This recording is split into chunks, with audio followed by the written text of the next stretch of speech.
Okay. Hey everyone, it's good to be back, and Happy New Year.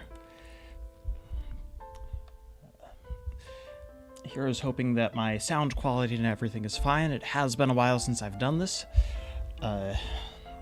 We've got a lot to catch up on. First of all, I guess is the status update part of this.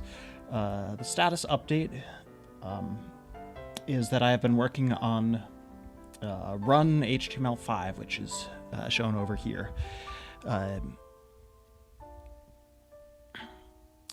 And making a lot of progress on adventure mode. It's running smoothly, like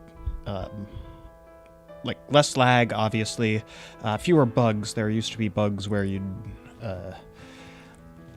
you wouldn't rotate gravity, or you'd get knocked to the side on landing on the ground, all kinds of stuff.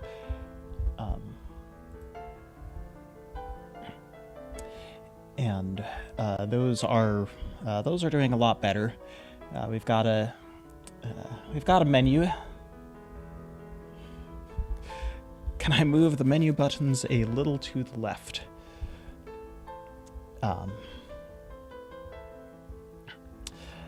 It's a possibility. I'm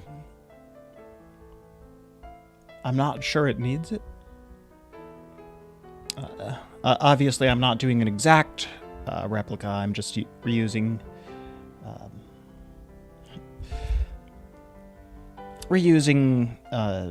some of the stuff for, some of the stuff. I'm reusing a lot of stuff for nostalgia. Would nostalgia be the word for consistency? A lot of the stuff that I don't feel it's necessary to change, I keep the same, just so that I can call it more like the same game.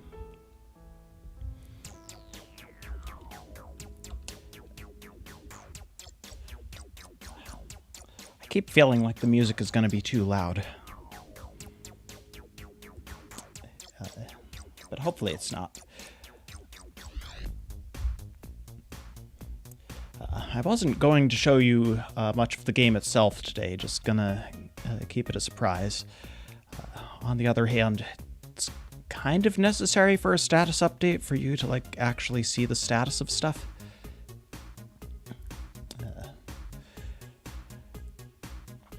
I don't know, I'm still deciding.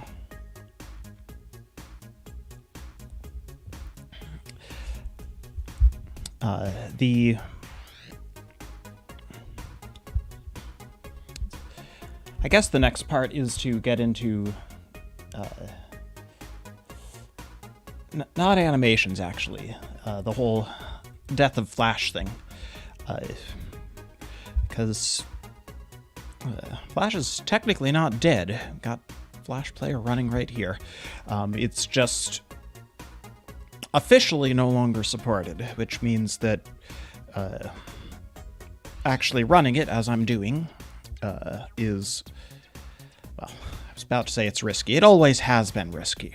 Flash has always been buggy. It's always been a security hole. But now they don't patch any security flaws that come up, so... got until the 12th to play games. And then the official Flash player dies, and gotta wait for the replacements to catch up.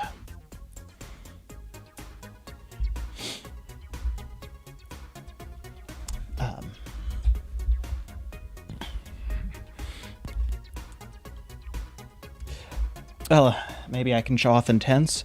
If I show off gameplay at all, I might. Intense...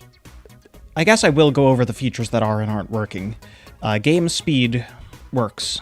I just made a note that there isn't actually a label telling you what these mean, so may need to go add that. These all work, and I think even the save file thing works. I decided to keep that. That's one of the many things that I don't see a great reason to remove. beating intense mode is kind of an achievement separate from beating the regular game, and it kind of makes sense to have it as a separate mode.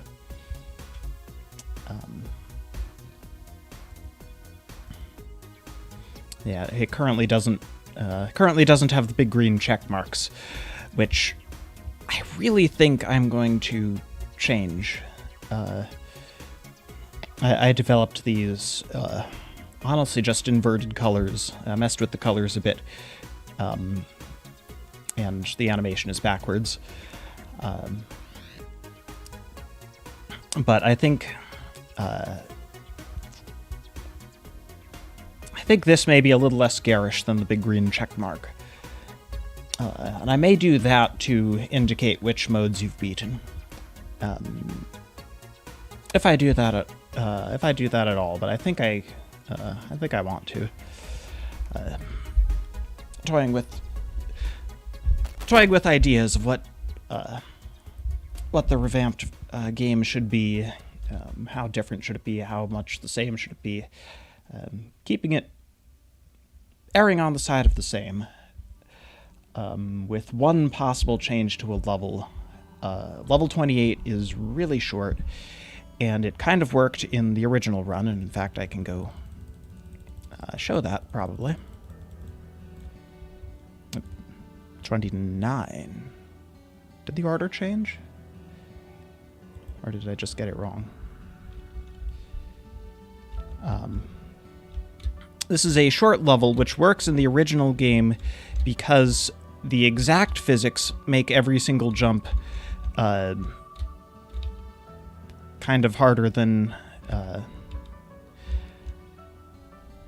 well, every single jump is difficult in the original. And I have played this game a decent amount recently, just as practice and to get it consistent, and I am still kind of bad at it. You fall earlier than you should, like just running off the edge here. It almost looks like you're falling through the platform based on where the runner is versus where the platform is. And you don't get to pause and actually see the game. That's the thing I changed. But anyway, the new physics are not exactly the same. I've made them similar, but also tried to tidy them up a bit. The new physics, the level is definitely easier, and so I think I'm going to be copying over the level from Run 3, which is a longer version of this. Other than that, though, I think we're going to be keeping things essentially the same.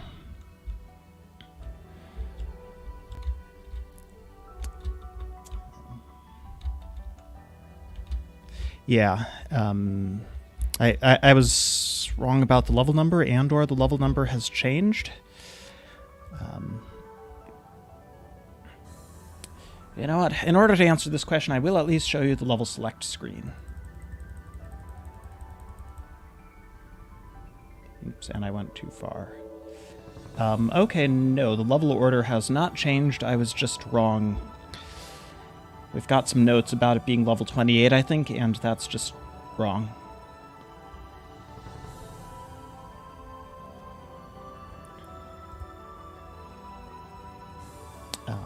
Anyway.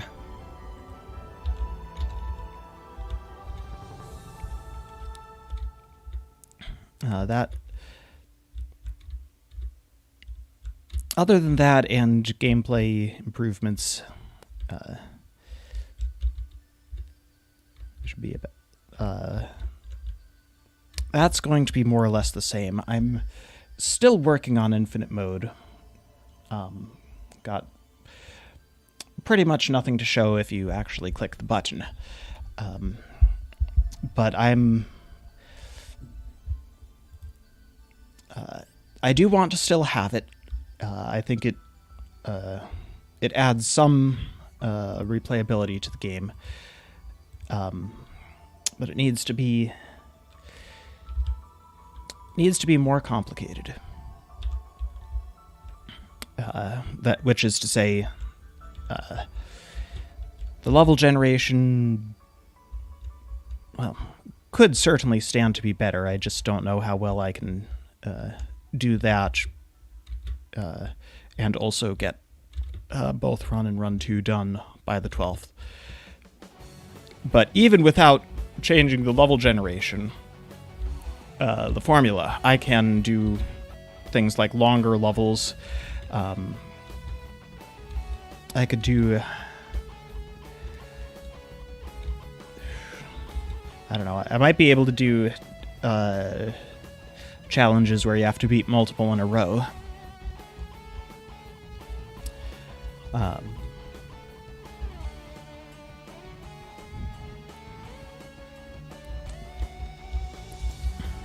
Yeah, the transition between levels is significantly better.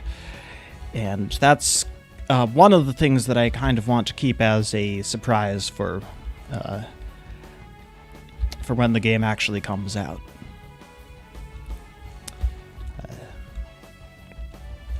Which is, here I am playing the old version so as not to show stuff like that.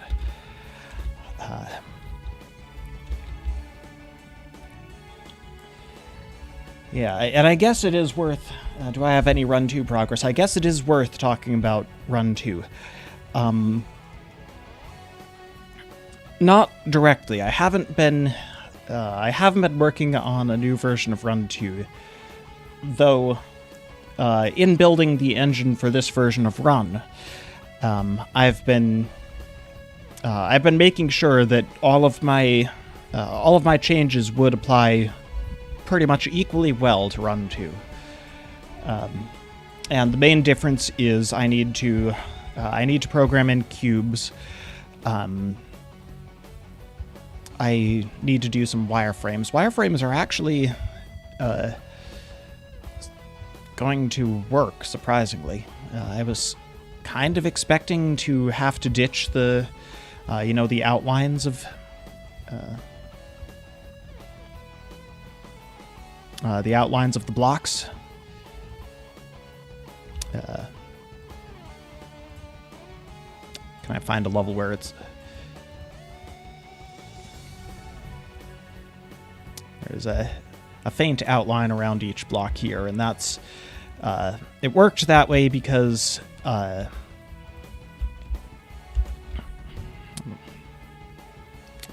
because I was drawing it... I was drawing it in pseudo 3D. I was using 2D drawing tools to draw something that looked 3D. Effectively was. It's all just math behind the scenes. And the main problem with this math is it's effectively a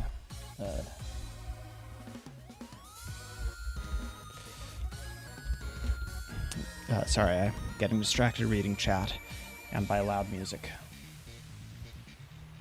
Sorry, I'm going to adjust the music volume for my own sanity.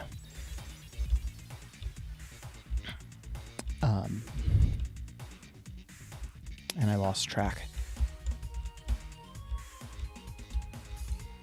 I think you actually fall slower while grabbing a wall, and that's probably not something I'm bringing back. Or while hugging a wall. I forget if that was a mechanic I added and actually kept. But I think it's real.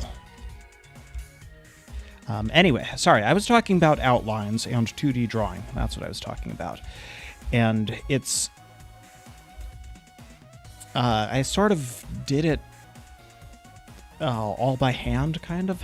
I drew outlines, and then I drew... I told it, here's where you need to fill in, and then draw some more outlines. Fun fact, the outlines around the back of a tile, right over here, which I wish I could zoom in on, because I don't know how well the video quality is coming through. But the outlines around the back of the tile is actually... It's just a big, full rectangle of the outline color, and it's drawn first, and then you paint over it in a solid color. And the outline is one pixel wider, so you get you see only 1 pixel's worth of the outline color, even though it's like a full rectangle. And it pretty much works.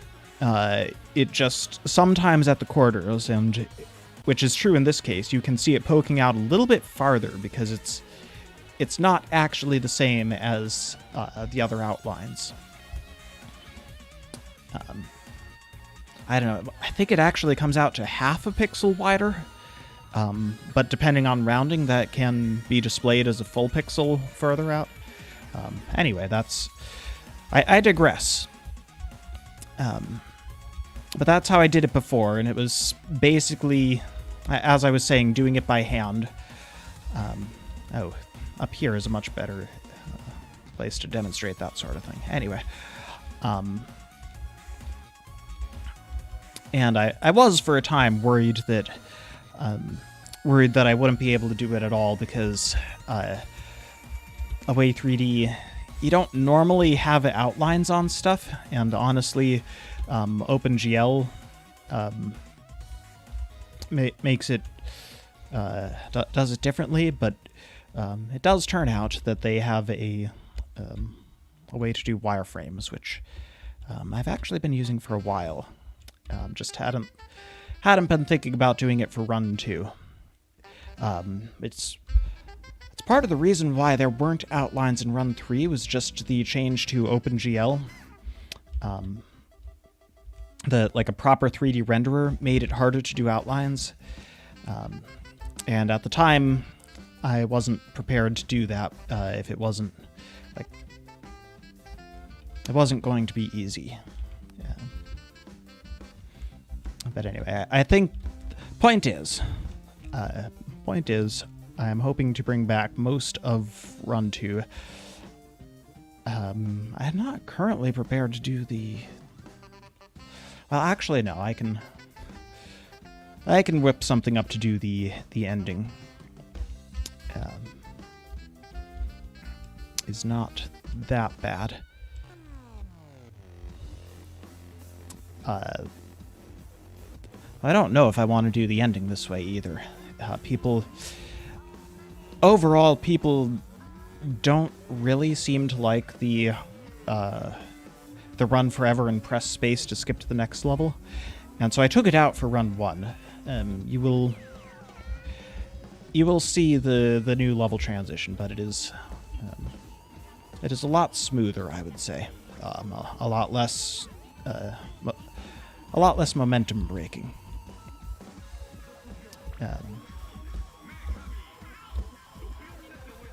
What is this song?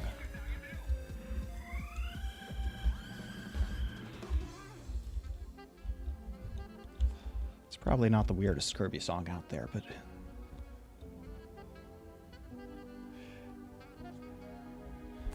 You like the... Yeah, I mean, any change...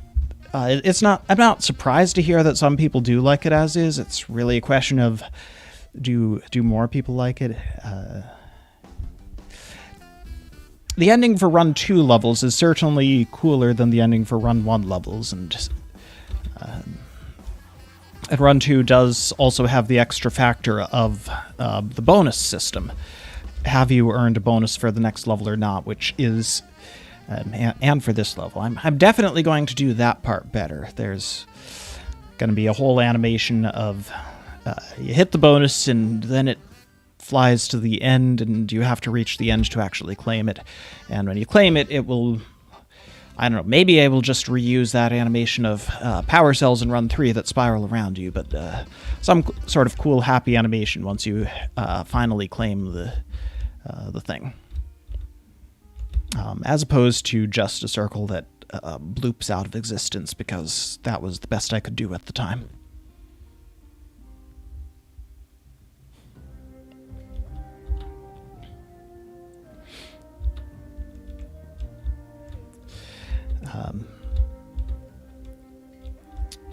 I'm not gonna lie, there's gonna be a fair amount of work to do on Run 2, and I'm not confident of getting it done by the 12th. I'm hoping you will bear with some number of days of not having it.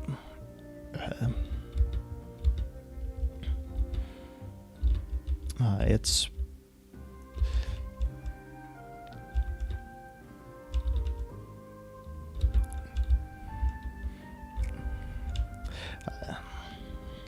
it is a complicated game, for better or worse. Oops, I forgot that this wasn't a different level.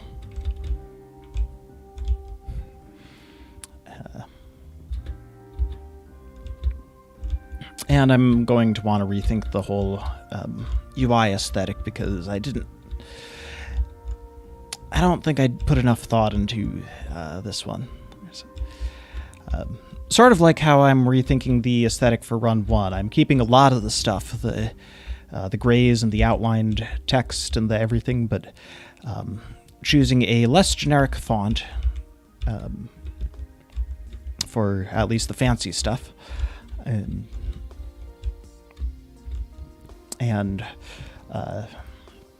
also leaning into the diagonal cut of the font with that.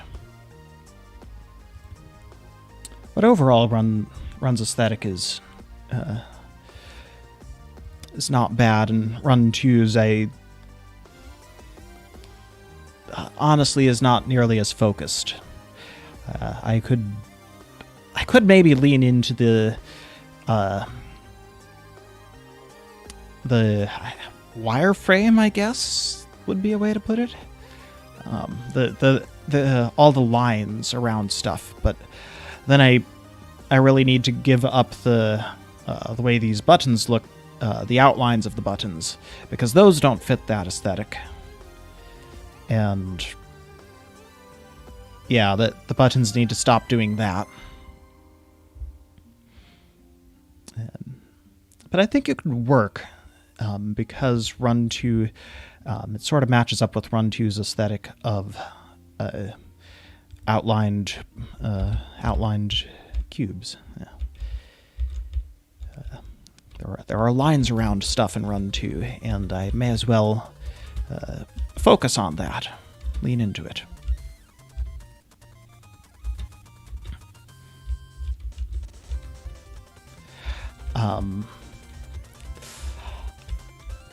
I feel like renaming one or two levels. I don't know that this would be one of them, though. This level's title is specifically a callback to when Run 2 was the new game, and I remade a level from Run 1 in Run 2, and it was this level, and I, instead of calling it New and Improved, I iterated on that one level and put a title that someone might have replied to, calling it New and Improved. It's just now that Run 3 is the new one and has been out for 3/4 of a decade almost. This doesn't even remotely get to be called new. Also, there are a couple others that names that are more or less nonsense.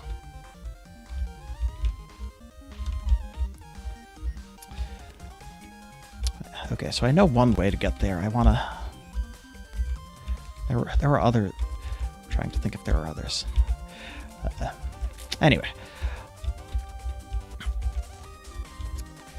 So yeah, short version, my status on Run 2 is there's a lot of work to do, even though the gameplay is going to be quick enough to get into place. There are so many other things to fix in the game that I would probably fix if given the opportunity.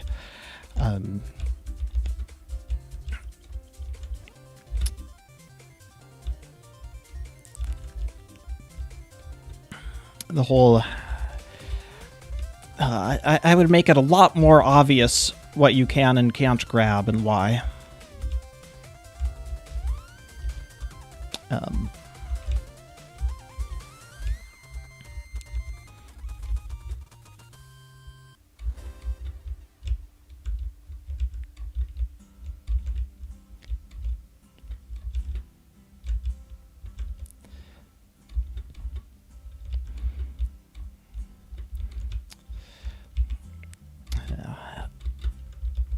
I guess the thing is, Run 2 was always the less popular game, and so I put it off until now, focusing on Run, the more popular of the two.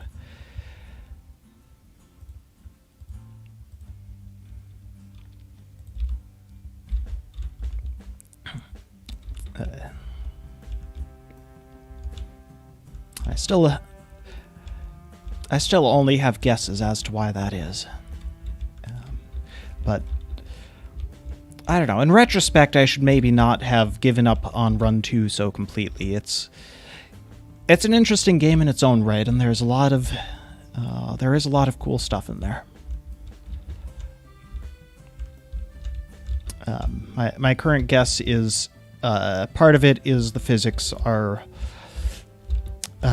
even as far as running side to side, even less responsive, and also the fact that it's harder to see what a level is made of with all the stuff that can get in your way.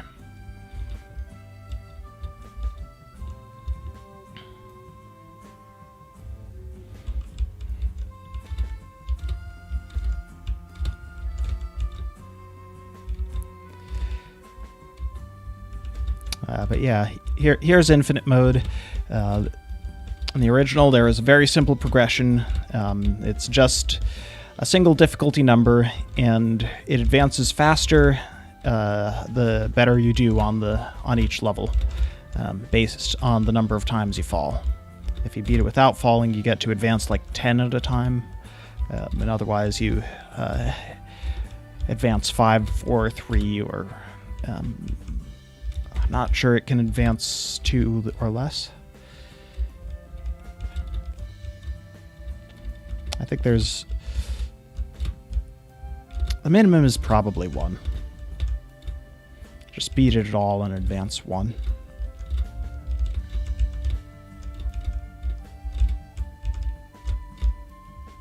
This is not necessarily the recommended route for that level.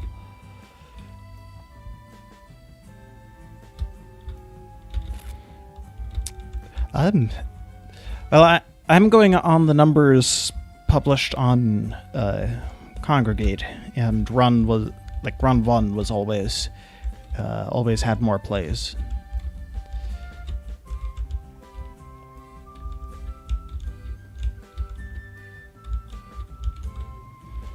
Yeah, I'm not going to ditch the progression entirely, but I think I will...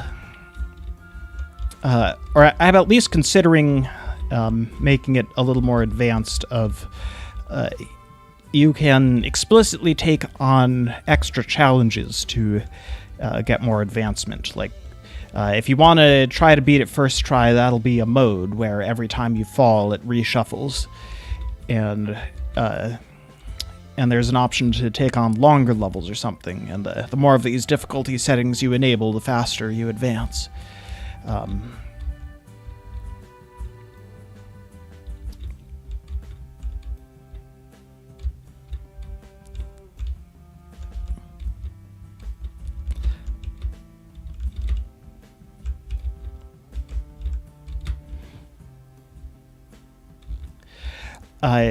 Yeah, as far as playtesting, that is definitely... I'm going to look into... gonna start by sending it out to like a few people who, based on, well,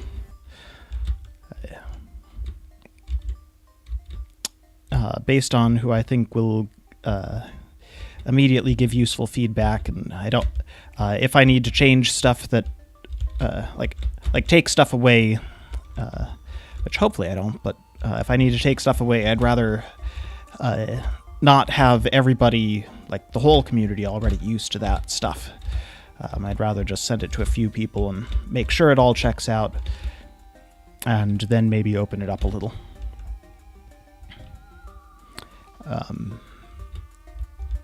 And that's probably when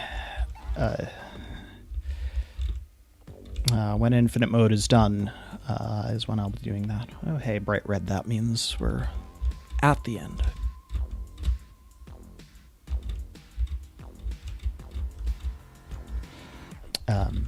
Oh, speaking of being at the end, the victory messages are definitely something I need to rethink. Less for infinite mode and more for explore, but adventure. I'm getting the games confused. Wow. This level is not that hard for a 99%.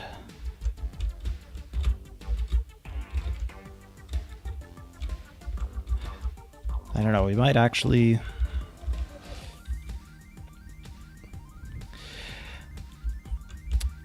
The difficulty numbers don't really make much sense. Originally, it was going to be something to do with 0% empty space to 99 to 100% empty space, and so 99 was, but it's not. It's clearly not.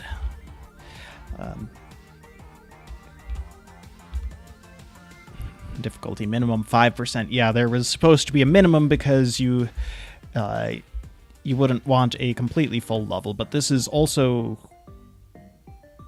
well, it might actually be 5%. That might be accurate. But it's clearly not accurate at 99.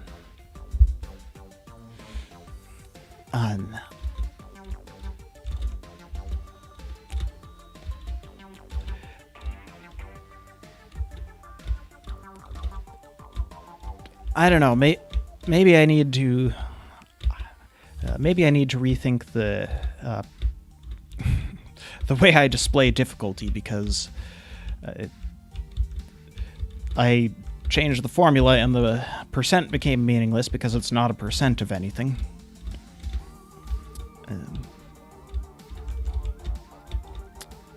But on the other hand, I don't know. Maybe I will actually lean into its actual percent. The difficulty percent is the fraction of missing tiles, or the proportion. And so you... and the goal is not 99% anymore, but like 80%. Maybe 90%. You could beat a level with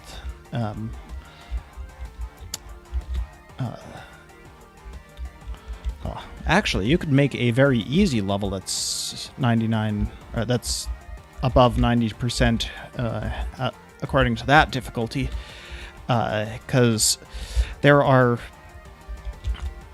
16 tiles around, and 90% difficulty would mean 1 in 10 there's actually a tile.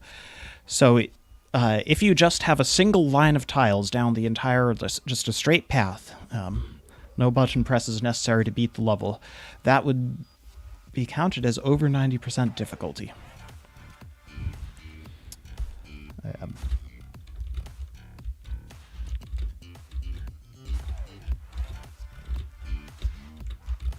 I don't know, I might do that, and the trick is just I don't give you a line of tiles to run down that makes it free.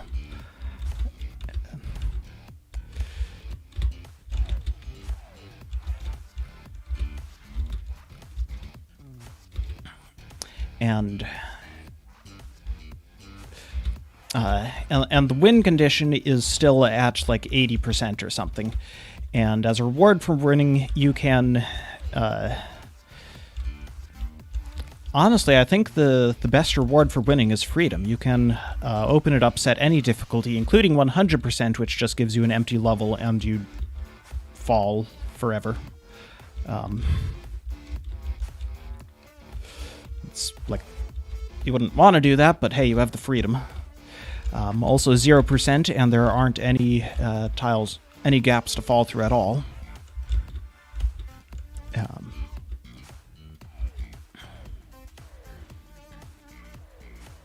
I was also thinking about difficulty as like a freedom option afterwards. Is you get a slow speed in case you want a slow speed.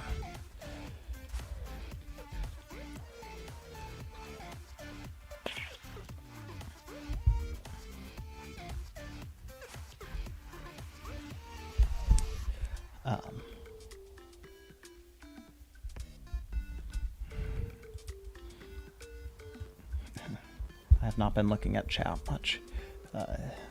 Hang on while I catch up on that.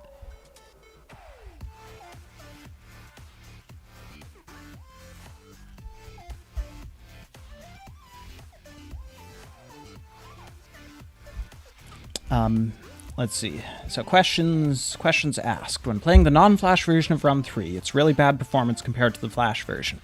Yes, this should be... Well, it's not currently fixed for Run 3. However, the HTML5 version of Run 1 is going to use a much better rendering engine that should have it fixed. That was part of the point of doing a new rendering engine. The Run 3 thing was just change things over as quickly as possible. As long as it's technically playable, that's good enough.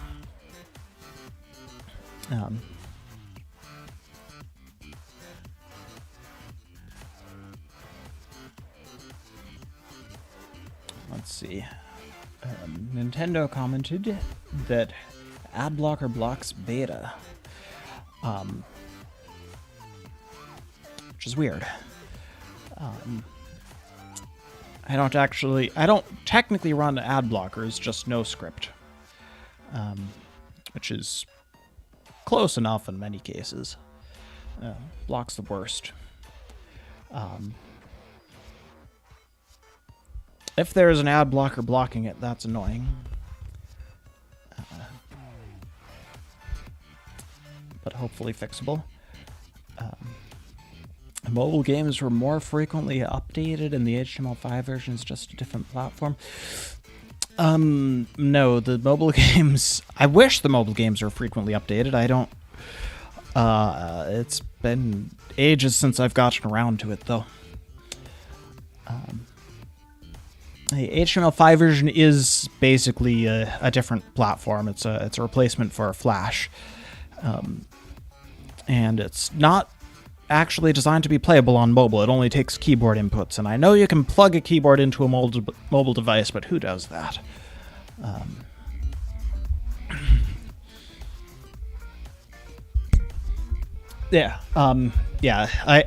As far as favorites go, I was mostly comparing Run 1 to Run 2. Run 3 is clearly, for understandable reasons, pretty much everyone's favorite of the trilogy, because a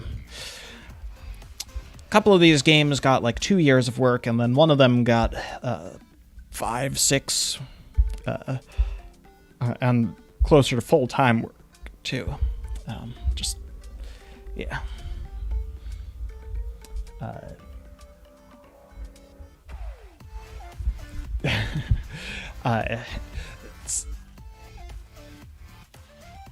It's just well,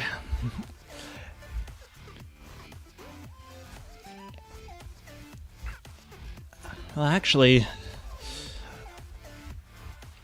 maybe slow mode would be after you beat any level. You can replay that in slow mode if you want. It's mostly an idea I'm toying with. The point is having freedom, options that are easy to do and not. Well, and I guess that's the other thing to consider. It has to be easy for me to do, and not something that should have been available from the start. And thinking about it,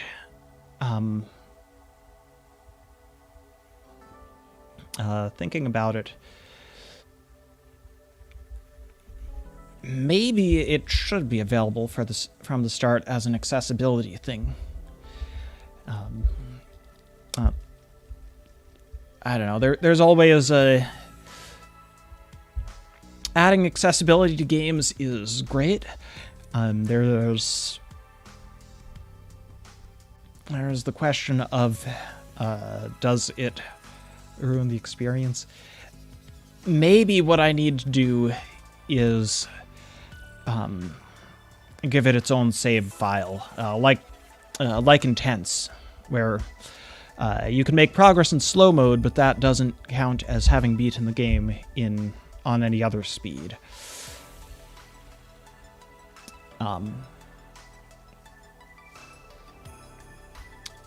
That might be the best compromise, honestly. But beating any level you've reached on normal or fast speed, you can then play on slow, but you won't get credit for having beaten that level on normal speed.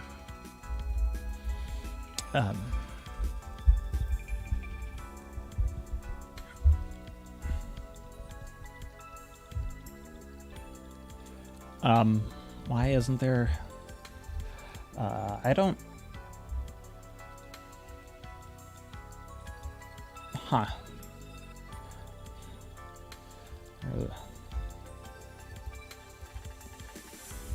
I may have turned off or left off closed captions. There is a setting for that, and it's off, so I didn't realize that it would stop it from generating captions.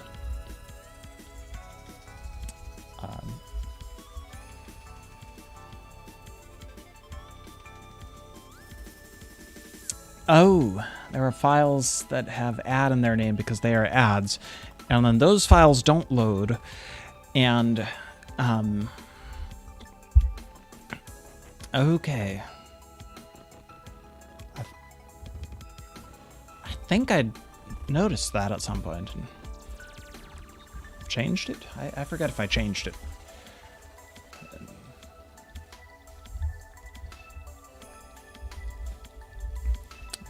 I guess I will take a note.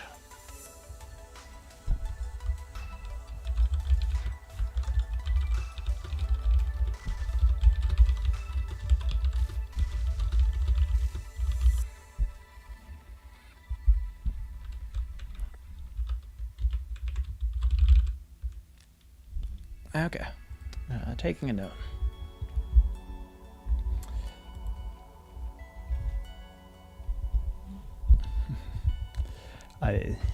Another question. Run 3D. It's not. It's not going to be any more 3D than it previously was, but hey. Editor mode may not be available in the initial release, but will be returning in the longer run.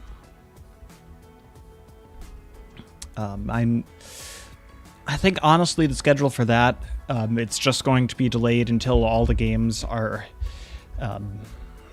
otherwise, like all 3 games are otherwise available and debugged.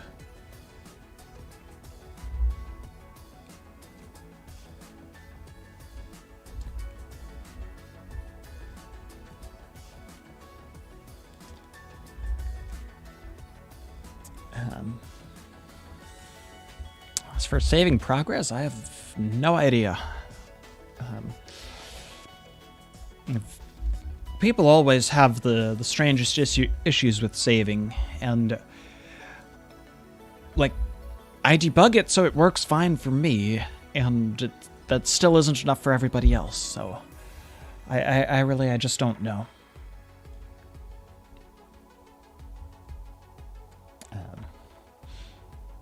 Yes. Over here is the remake, which I'm not really showing off beyond the level select screen, which may be fancy enough.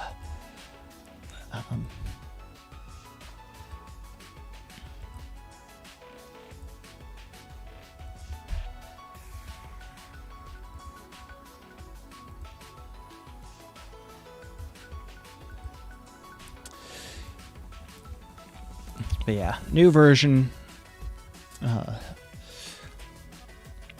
Redesigned a little bit. Overall, hopefully, just better. The old one, I don't have, as you can see, I don't have costumes, and that's because I'm switching to 3D models, which was actually going to be another thing to work on this in this stream. But I may still.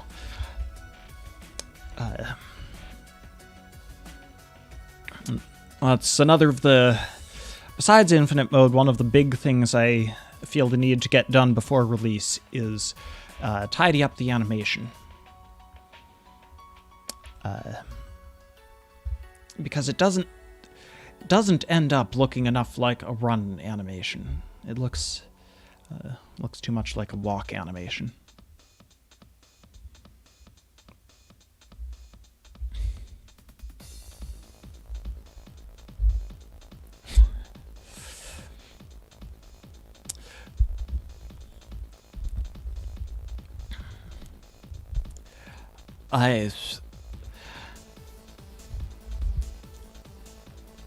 I mean, honestly, if I bring all these costumes back to run, well,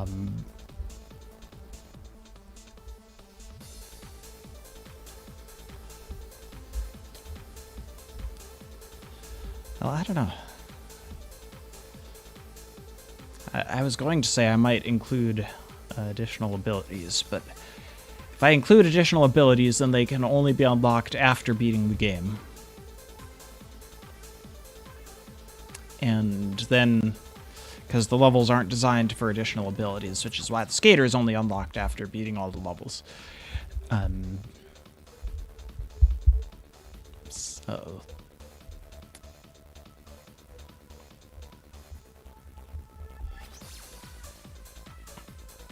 So I don't know.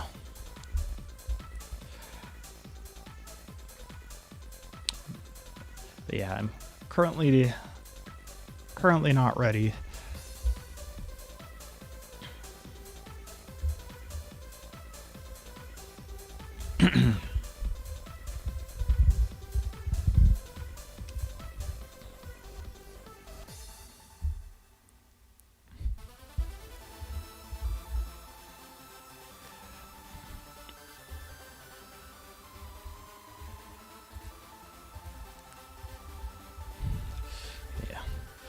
I think I have mentioned just completely getting rid of that intro animation.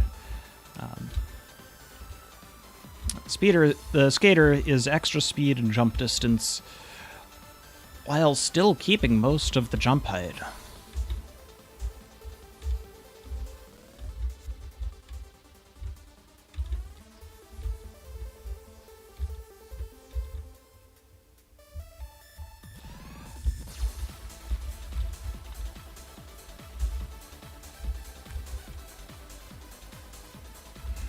And he does that when bouncing over, because of all the extra speed.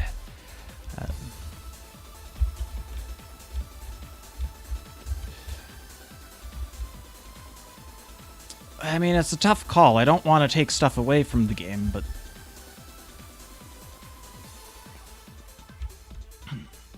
the characters, at least most of those costumes, mean something more than they originally did.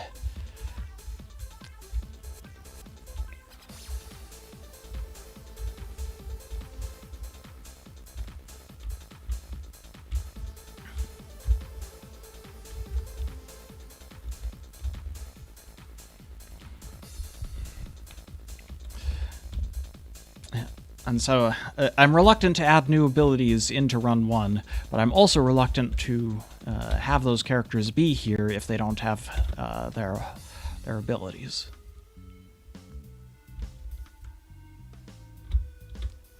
But hey, Run 1 is non-canon, so it's not like it actually hurts anything. I just have to think about it.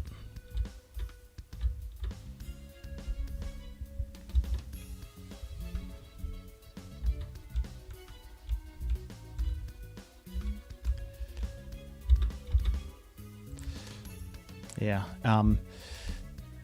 The student, lizard, gentleman, and angel were all originally drawn for Run 1. The skater was originally for Run 2. Also, obviously, the runner.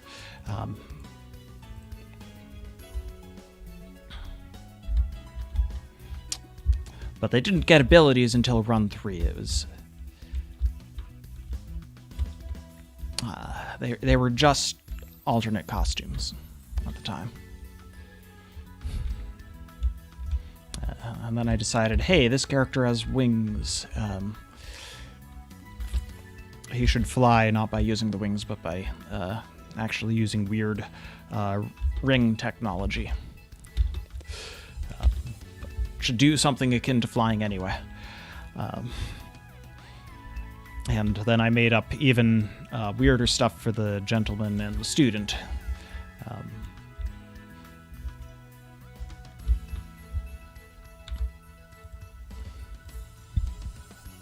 But that was all after the fact.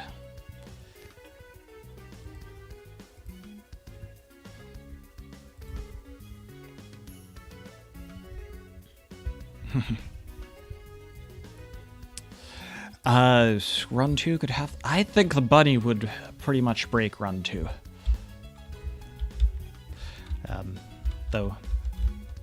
not necessarily any more than a double jumping skater in the runner's levels, so, like, post-game content.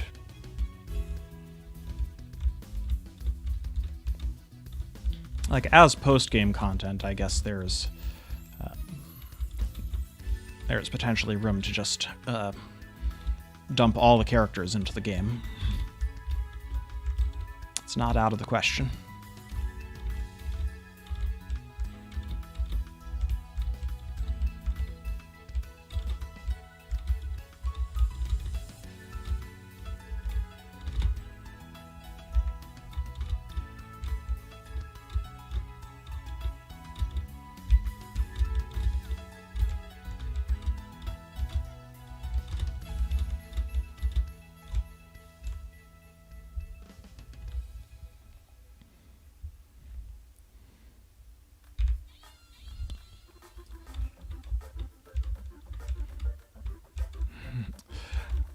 I don't know.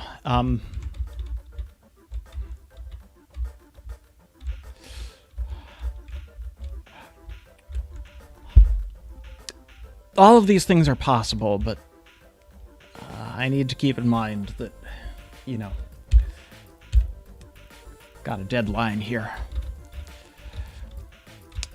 It's fun to think about all the stuff that can be done, and I've got so many thoughts on that for a later update.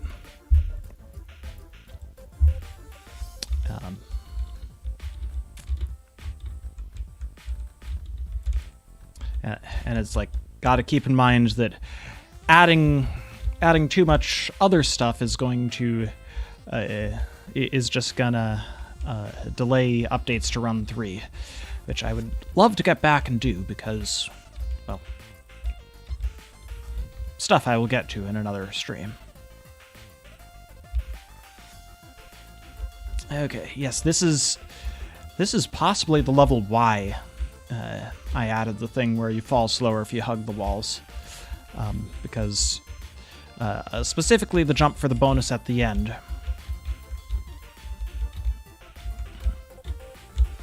You can hug the wall and fall slower and then miss the bonus because you're holding right.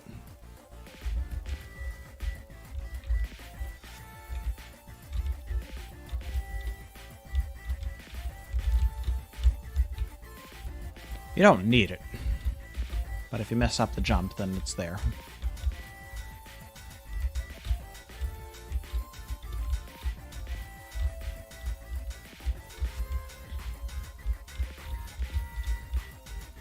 But yeah, the main thing that got me thinking about post-game content is a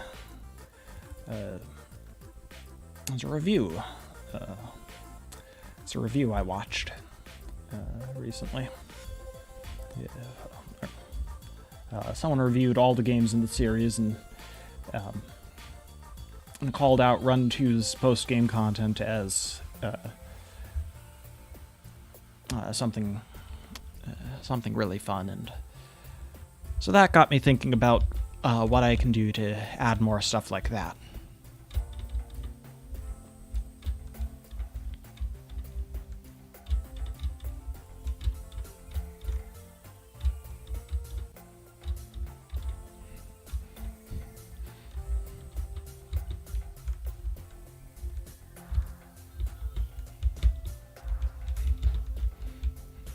It was originally just going to be you can play with the opposite character, but then I realized, well, that means the runner just can't do any of the levels.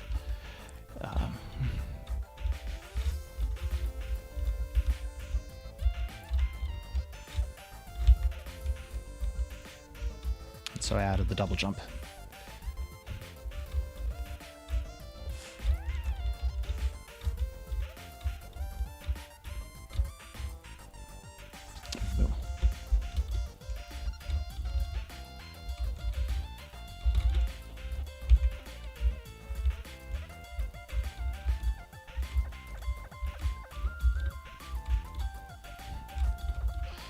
This level worked surprisingly well like this, given that it wasn't designed for it at all.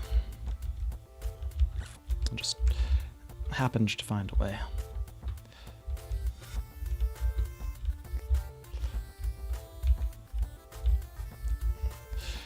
This is one of the level names that has to change.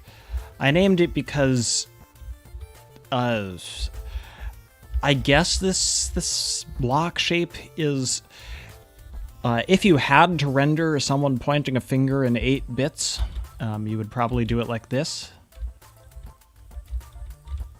But that doesn't mean this, that doesn't mean it's a name that makes sense. Also, saying that, the runner is getting bounced back. Okay, not that time, the time I want to show it off.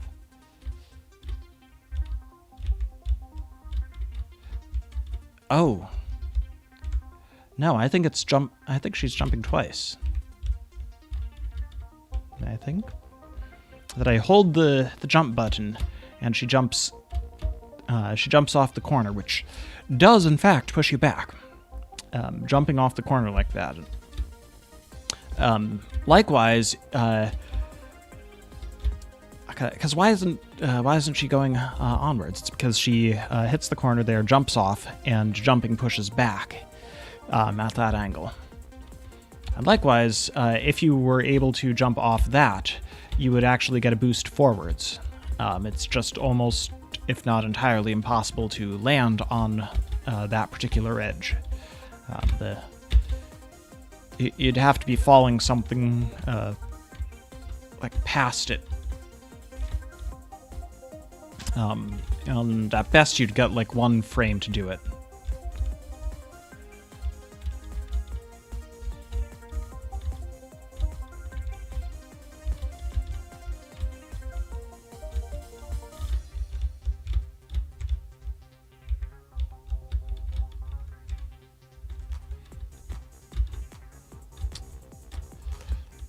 I feel like if it was possible, people would already be using it in speedruns.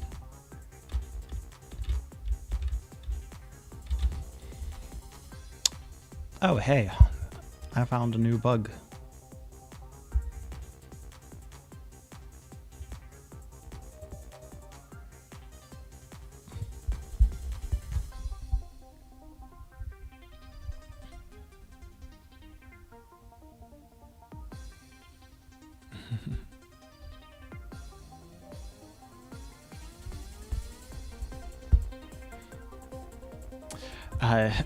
How did I come up with level names?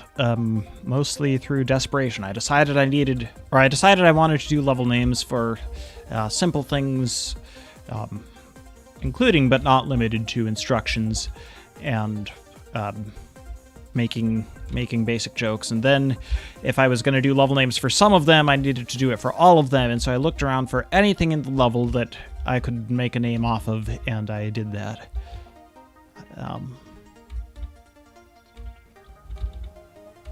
There was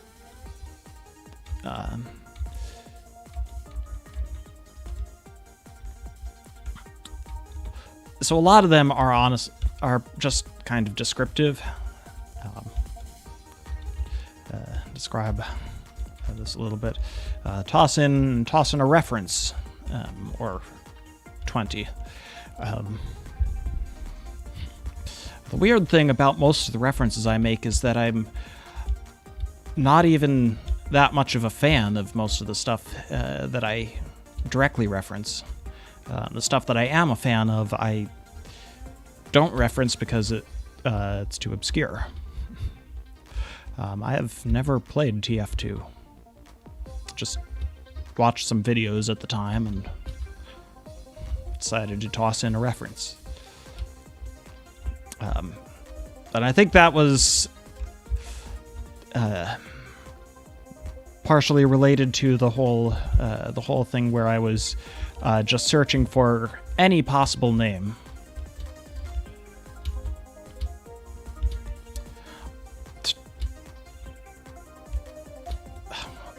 Whoa, would you believe that until now I never realized that there were 2 levels named after lightning?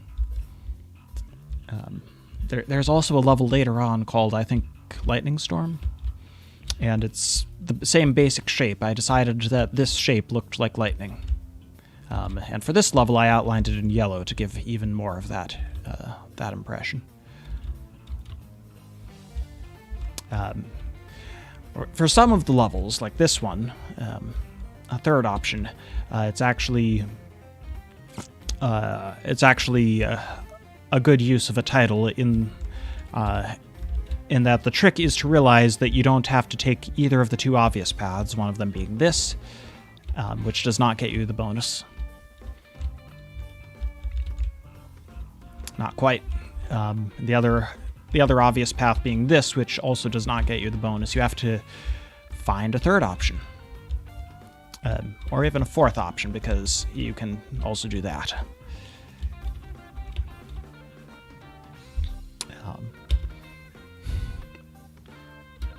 Puns. This whole level is basically built around the joke solution of not even trying. There is a super easy option dangling in your face, and you don't take it because you want that bonus. This one, more instructions, is, I think, designed to be the first one where you actually have to hold space to get a max length jump. And then I remixed the title for the skater, and came up with some nonsense.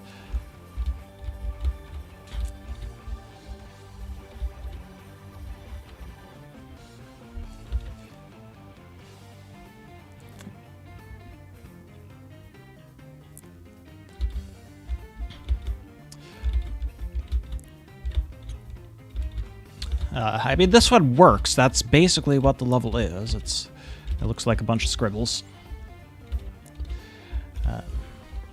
This one is a reference to the fact that you're always jumping downwards. Not much more to it than that.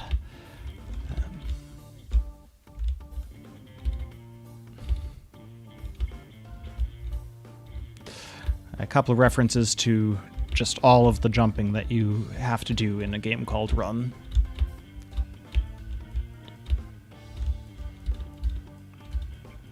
This one is another useful hint that there's one of these is different, and that is the one that hides a secret. And it's the first one.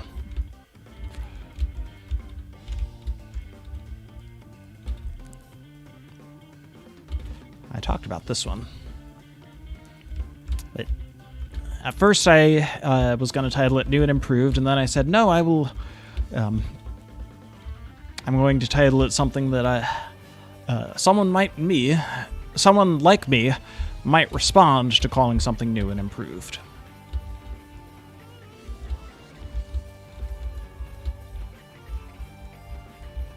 Options. Yeah, that one's fine. You have a lot of options.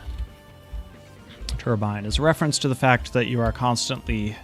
the level is constantly spinning. It doesn't fully work because you can... a turbine does not go back and forth, and you can go back and forth.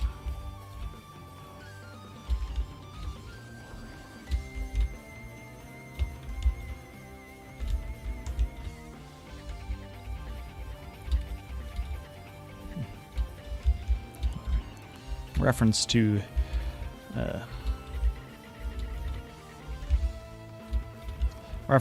the fact that usually you want to avoid holes in anything in this game, and I don't know, that level mixes it up a little. This is a reference. I was thinking about the phrase head over heels, and if you think about that, that means you're right side up. It's only if you go heels over head that you're upside down. And so I called it that for a level where you're constantly flipping over. I decided that that a thin line of blocks represented a needle.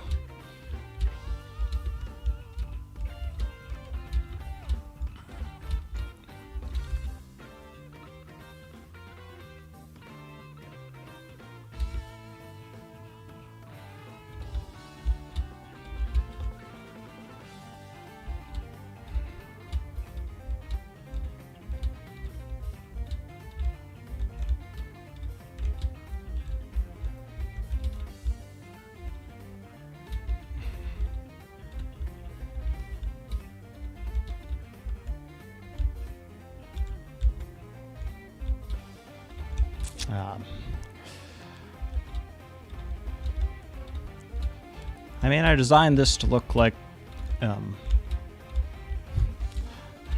what could be arcane writing of some kind, runes. And here is another case of taking a common idiom and reversing it or otherwise messing with it. Which is fine as far as level names go. It's far from the worst naming strategy I've used.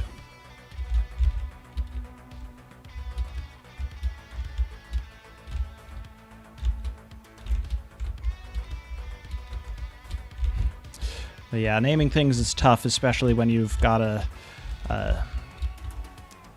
name a lot of really abstract cubes in space. And there are 62 total levels. And 25 plus 25 plus 6 plus 6. 62 total levels. All pretty abstract.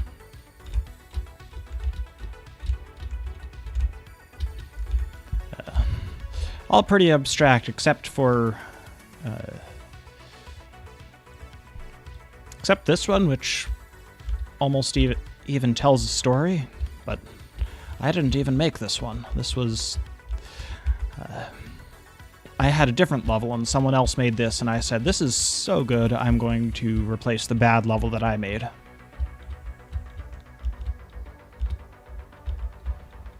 At least at first. Kind of loses all structure at the end, but maybe that's the point. It starts out with structure, and it's almost a prison even. And then it opens up. Yeah, and there are some structures, and then it...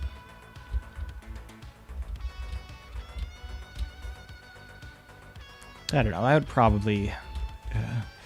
would be neat to have a little more structure at the end, too.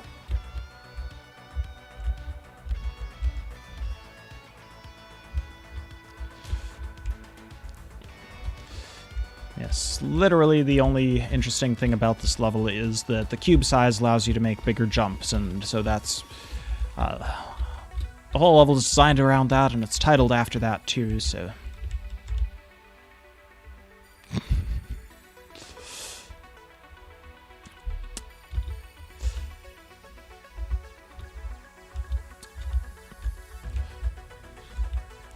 Yeah, this level is less abstract. It's not like Escape, but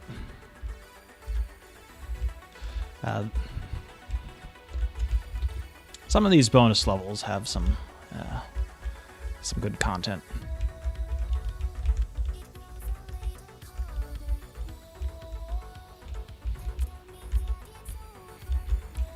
We've got Miku on OC Remix. Or some Vocaloid. Things are different. Literally, the only thing different is it's too big for you to jump. You can't jump on top of these cubes.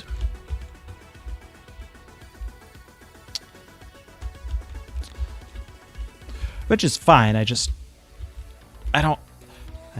It's enough to make an interesting level. I don't know if it's enough to make a good level title. And this level is basically titled in the same way Turbine was. I observed that you were rotating gravity a lot, and so I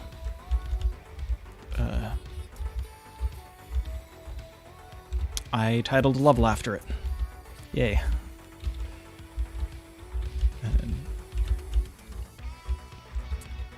I don't know that I have a better title for it, but if I do, I would probably rename this.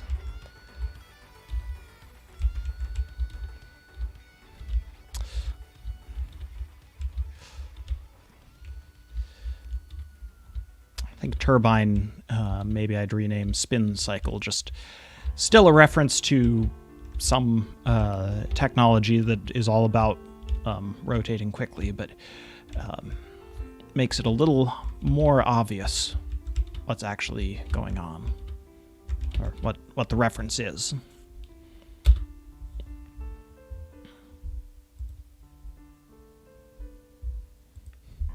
I mean, at least this one isn't inspired, but it's clear.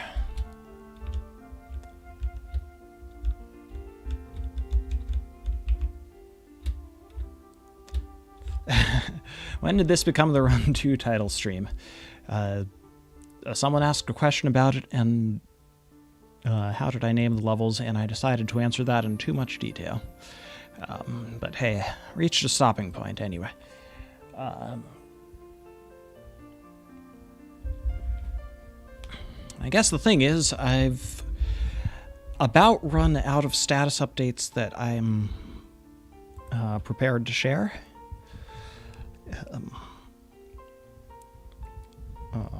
The other stuff I've been doing in the background is for another day, for another stream. But I did think of another topic, and I was going to do that once I ran out of titles to comment on. And now I've forgotten the topic, so yay. It was something about Run 1.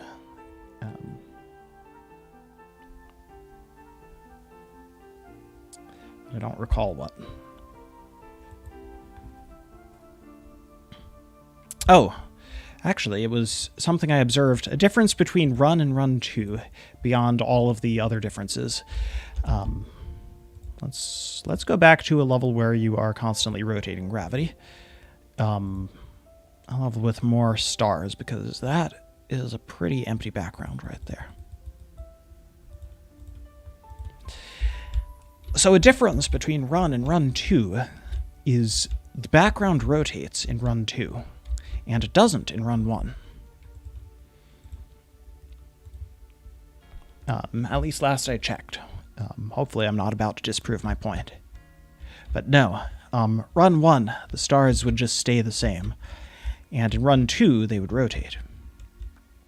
And that's kind of because some point during the development of Run 2, I started to think of it as rotating gravity rather than rotating the tunnel, where in Run 1 I sort of had the impression that all of these all of these tiles would rotate around you, I guess. Or I didn't think about it or something. It may just have been that I didn't think about it and the background was separate, and so I kept it separate. But anyway.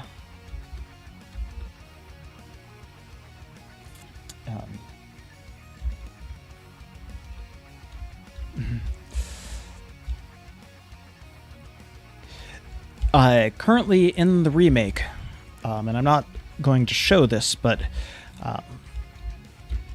the stars rotate. And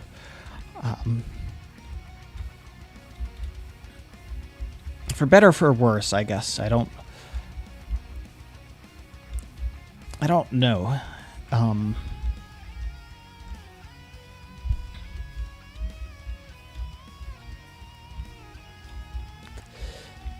But they rotate with the level, like in Run 2, like in Run 3.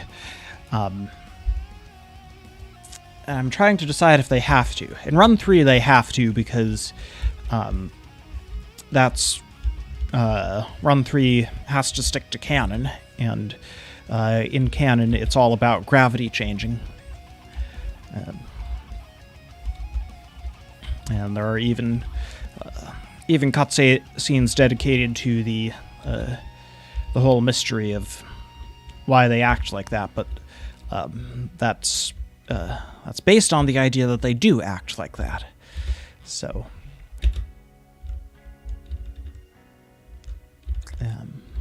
it all comes back to how much should change for Run and how much should not.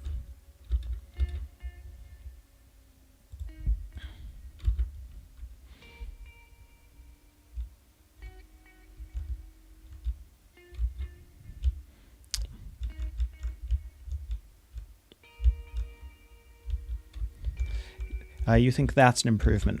Which one? The fact that they rotate with the stage?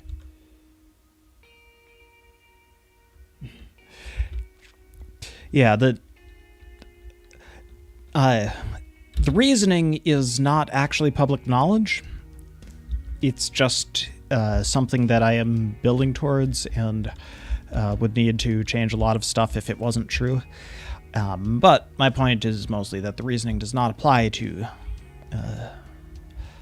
Run 1, because not particularly canon.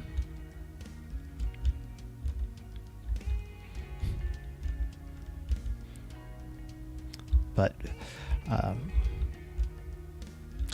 it would actually, the way things are working, it would take more effort to go back to not rotating, given that I'm currently displaying them as a skybox.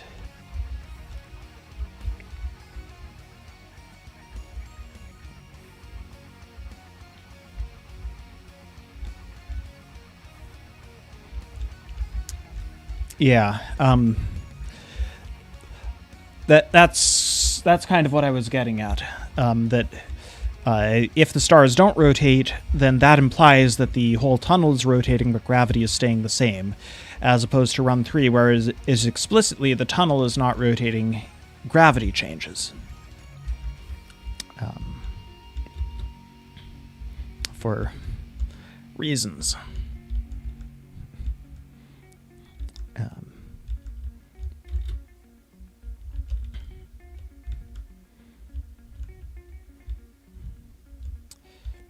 Tempted to drop a hint about those reasons.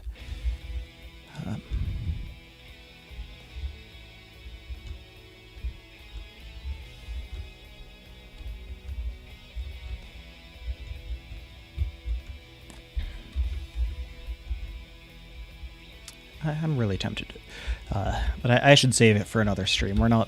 This isn't a Run 3 stream.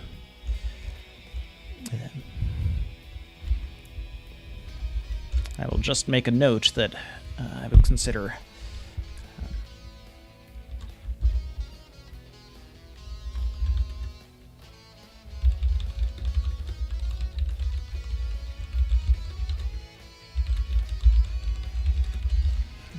I'll leave a note and then be happy with that.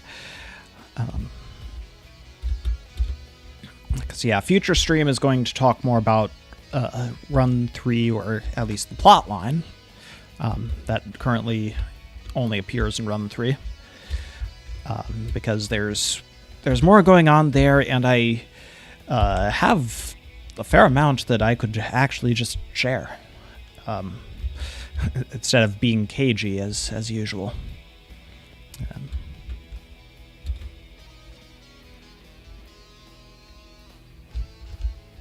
We're going back to 2000.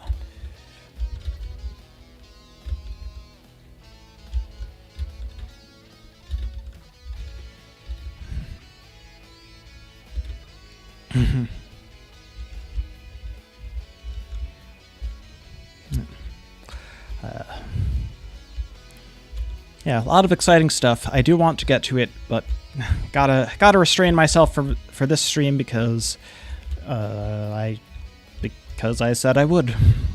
That's why.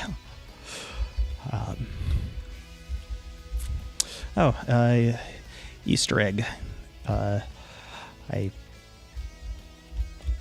Which may or may not still be in Run 3, but somewhere around here was a glider from Conway's Game of Life. Did I miss it?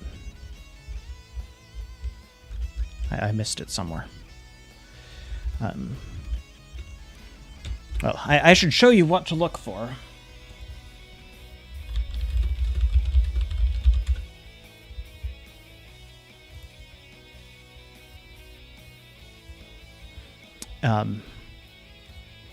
This thing is just a common thing that appears in Conway's Game of Life, and I put the shape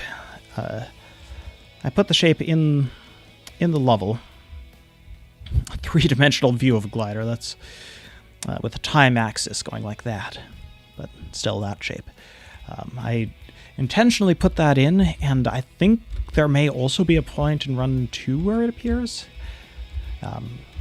But yeah, it's right here.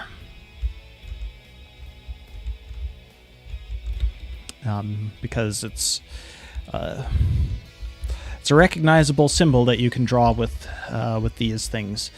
Akin to Tetris, which there was a Tetris level too, wasn't there? Yes.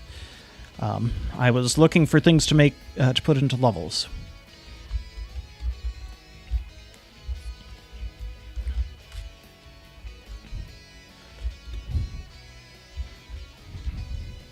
And I don't actually, as I commented before, never actually spent much time on either Tetris or Game of Life, though I do legitimately find Game of Life fascinating, so it's a bit of an exception. But yeah, all these references are just things that I think the reason I choose to reference them is because I'm aware of them despite not spending much time on them. That if I'm aware of them despite not spending that much time, other people should be aware too. Therefore, people will get the reference. Therefore, I can put the reference in.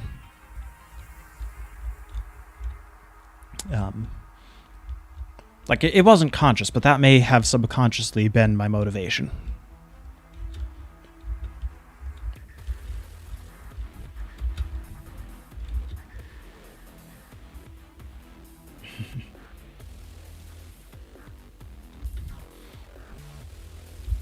Yeah,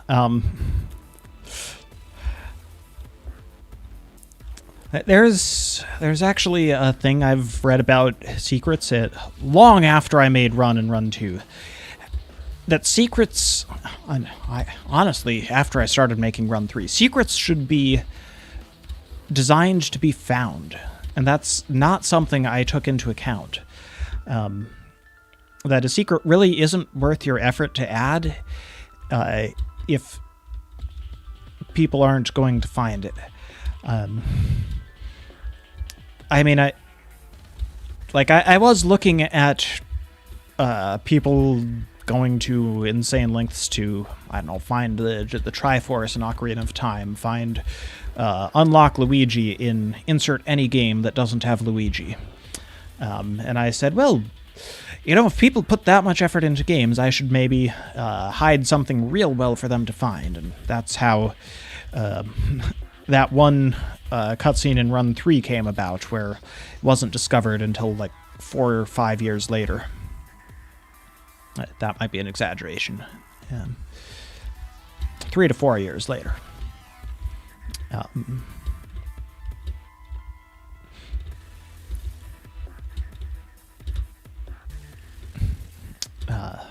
Because someone was playing the game in such an unusual way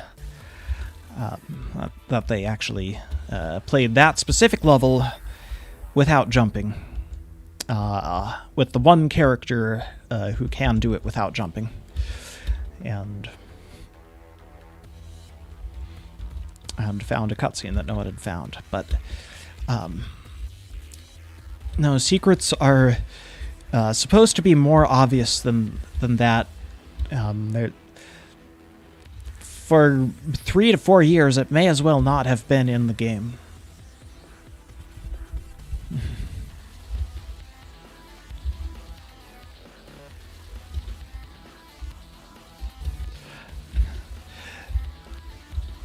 I honestly forget if they found it before or after I changed the characters, because at first the cutscene had the wrong characters saying the wrong things. Specifically, I think the runner, because there weren't enough characters back when I first added it in. But the runner wouldn't actually care, so I had to change it, and it may have gone undiscovered long enough that no one noticed the change.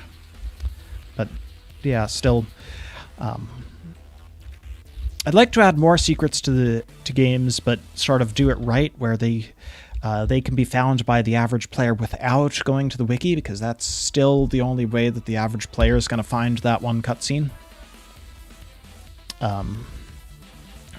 Like, maybe another player or two have found the cutscene on their own, but I think pretty much everybody else has just found it via the wiki.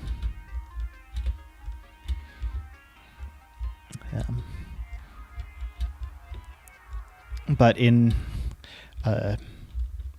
games that that know what they're doing, and I don't know if it was it Maddie Thorson who posted the opinion about secrets, but I mean, I'm just thinking about Celeste's secrets. Has a lot of them. Has this big fancy world, quite explorable, as long as you don't up until you progress the story and can't go back, but you can return later.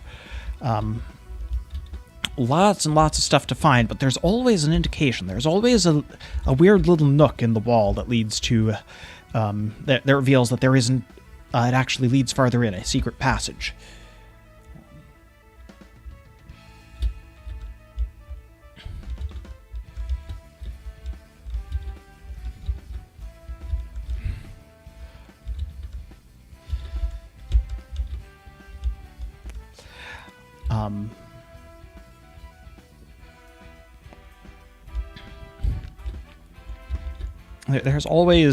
There's always something that sticks out if you're looking around.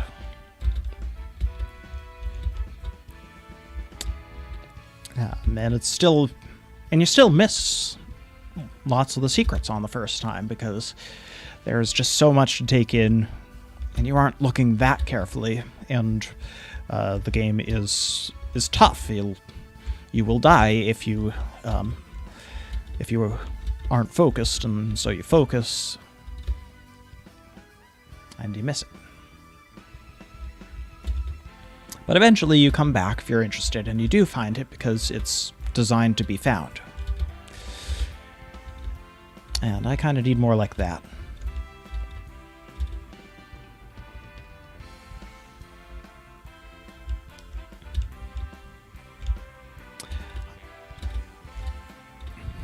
Not before release, of course. I am just getting way ahead of myself once again.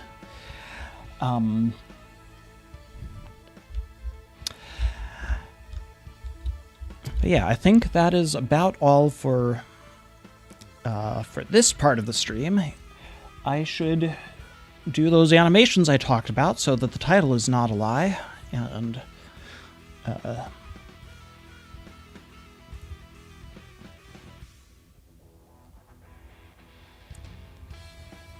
And then maybe call it a stream.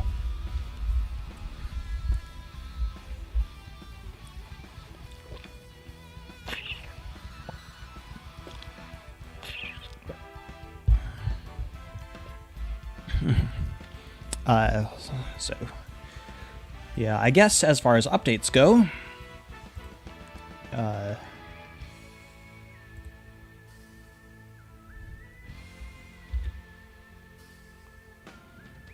we have here the animation. Also, my middle mouse button is not reliable, so I will not be rotating the camera today. It's not worth the effort. The animation is more or less unchanged from last time I streamed. I've been doing a lot of stuff. This was not one of them. More memes. I think we're done with the part where I accidentally make horribly broken animations and then upload them to Discord.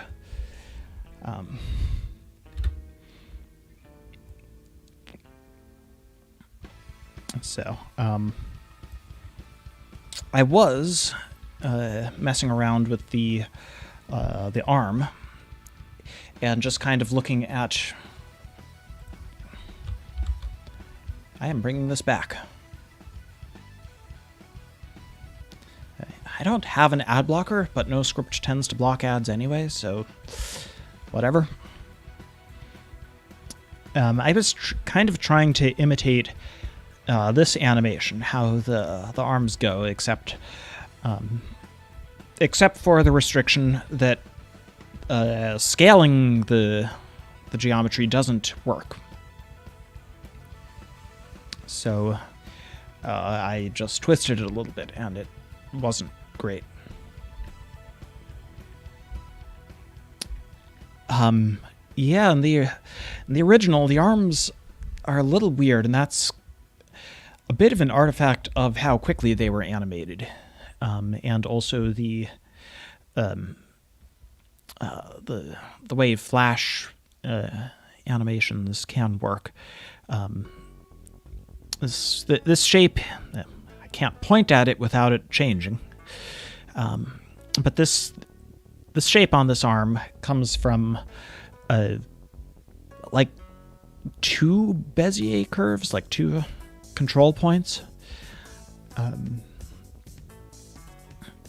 And the thing is that most of the additional shapes are just taking those control points and pushing them around. And it comes out vaguely triangular because it's sort of 2 points out here that are sort of like corners. Act sort of like corners if you're not careful, which this was a little bit on the rushed side. Not that I'm complaining. It people like it, clearly.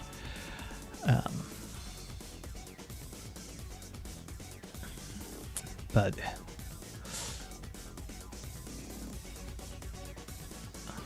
it's a bit up to me to figure out what that means.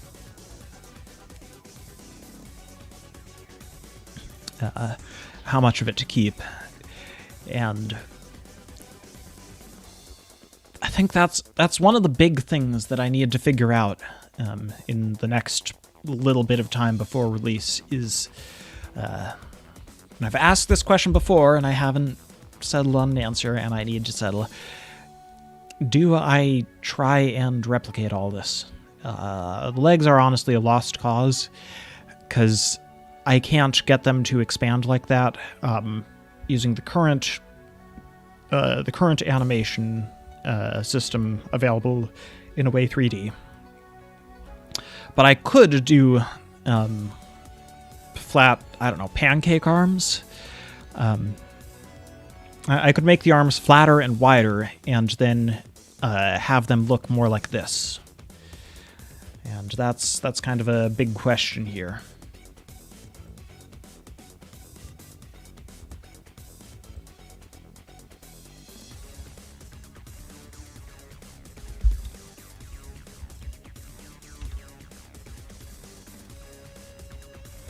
I need to rotate the camera in order to make that decision. Oh no.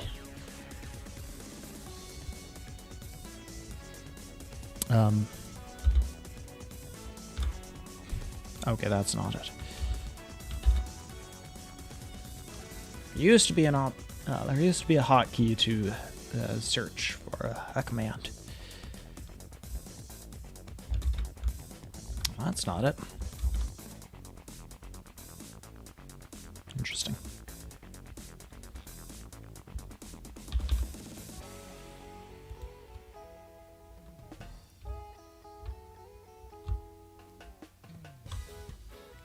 Yeah, so I can and have tried making the bottoms of the feet wider.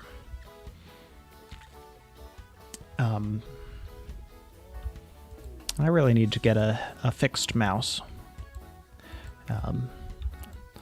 in order to get back into this.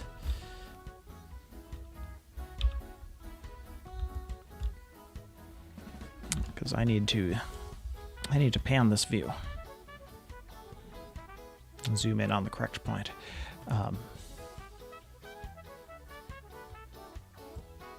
Oh, neat. There is at least that.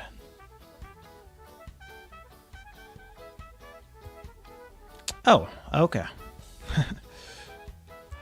There are options for people whose mouse wheels are broken. Good. I am discovering the obvious.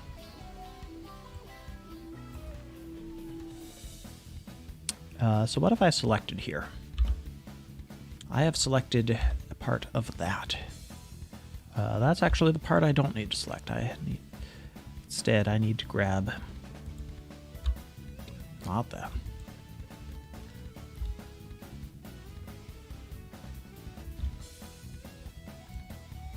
I need to grab those, and probably also these.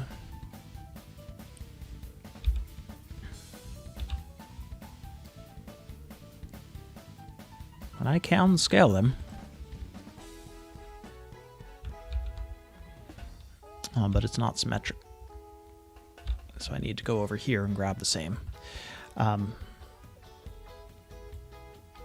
Yeah, the main problem with making the feet too much wider, and the reason I went back every time I tried this before, I eventually reverted the changes.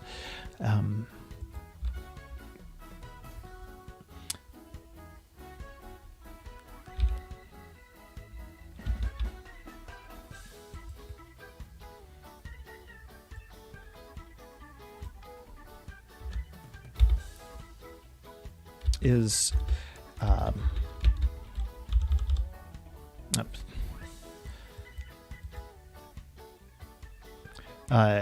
when jumping, if you have the bottoms of the feet be wider, which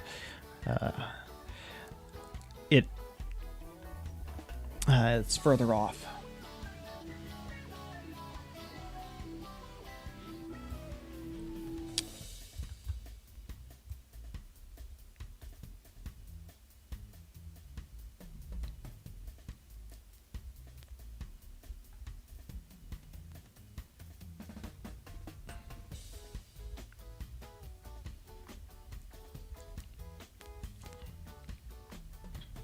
I don't know, I could actually...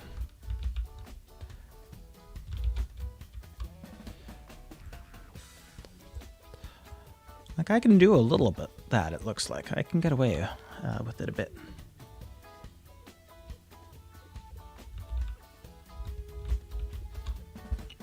If I just do that... Nope.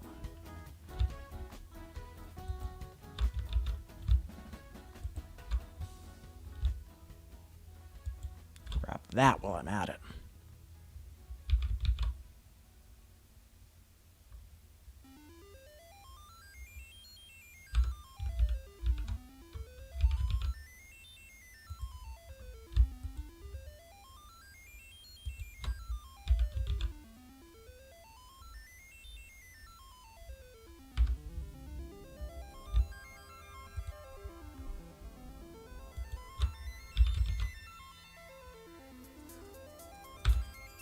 Turn that on again.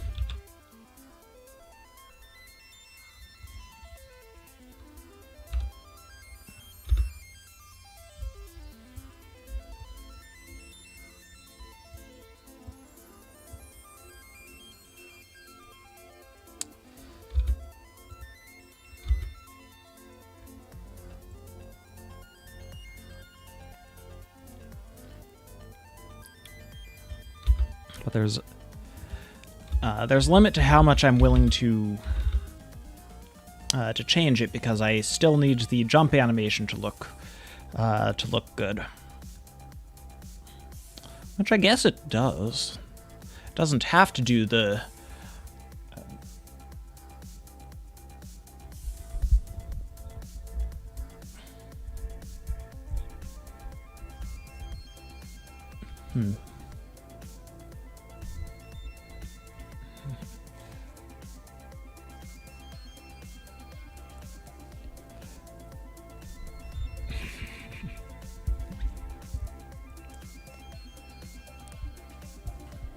Yeah, I guess that can work.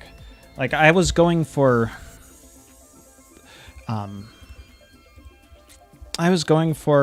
a copy of this jump animation, which is asymmetrical for one, but I fixed that for run 3, and I ended up making the feet actually real thin, the legs real thin for it, whereas suddenly they got a lot thicker during the run animation.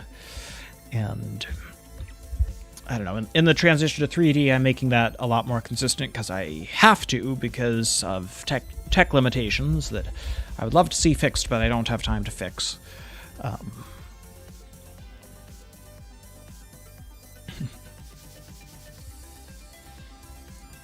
You do still go stretching. Yeah, stretched up and down. I think the other thing that I can do to make it look a little more like the original is point it more towards the camera. And that was actually the next thing I was going to get done. I want to go into animation.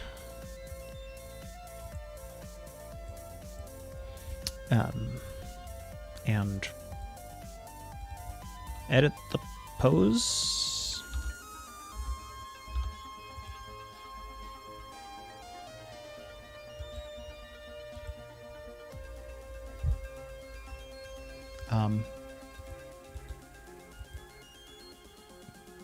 I can't select it. Ah! I found it. I can go into pose mode.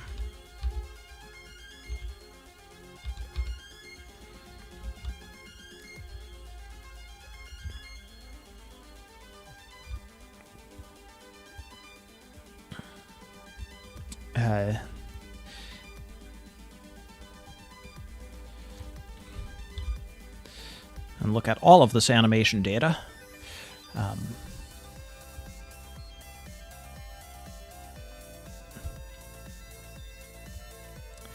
And I actually, so what I've decided, this animation does kind of look like a running animation in Blender, but it gets reduced or lost a little bit, and ends up looking like a walk animation. And so my goal, and I don't know if I can finish it this stream, but there will be a fair amount of copy paste involved, so it's not out of the question. The goal will be to add a second animation, have a walk animation, then add a run animation. And the run animation involves bigger strides.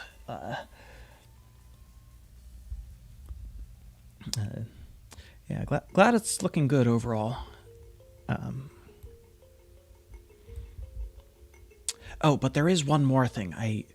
I do need to change / fix. I was messing around with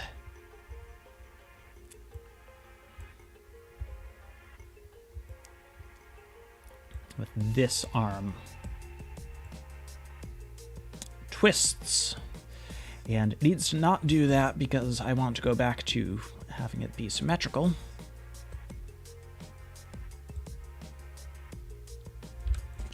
And so I think I do that. No.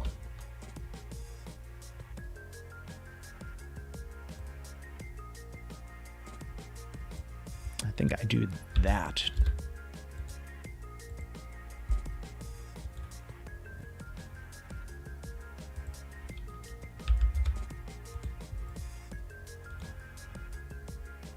And that's set.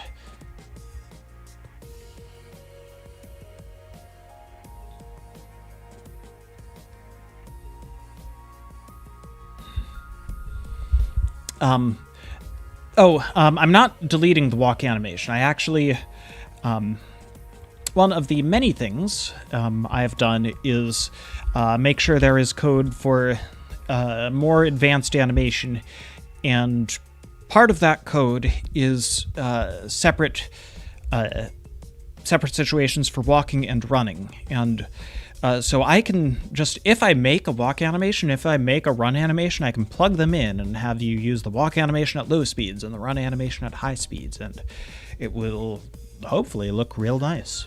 I'm sure there'll be some kind of issue that comes up, but it'll be fixable. And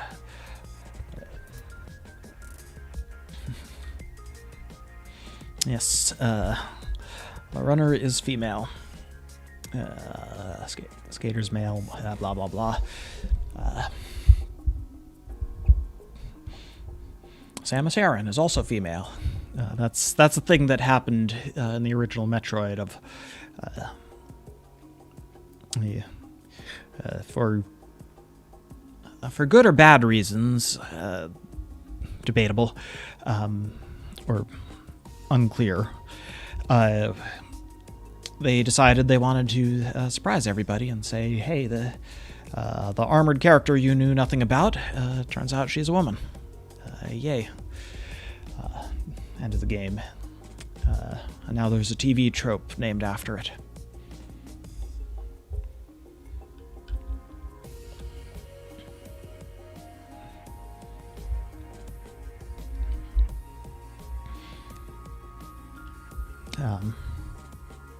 I guess I was going for the same sort of effect. I noticed people were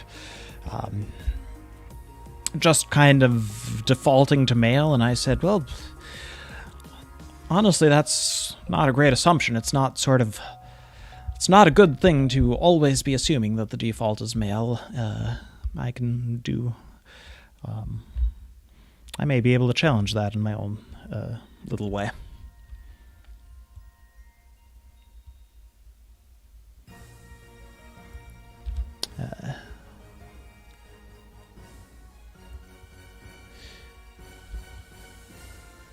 Okay, so moving on to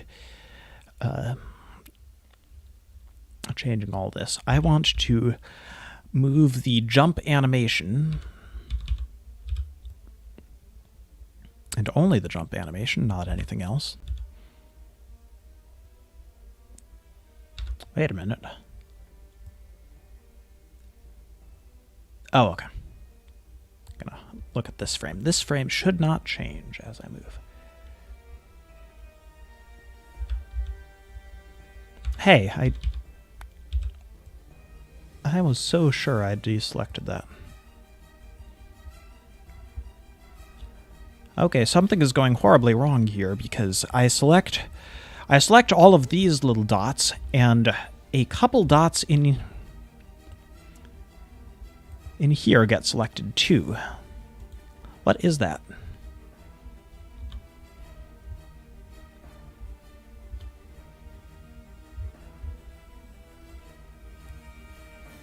What is that? Will it tell me? It won't even tell me. And I'm running out of screen real estate.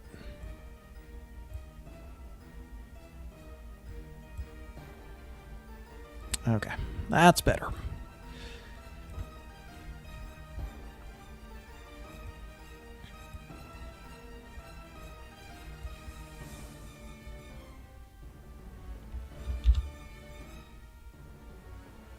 Oh. Okay, that's...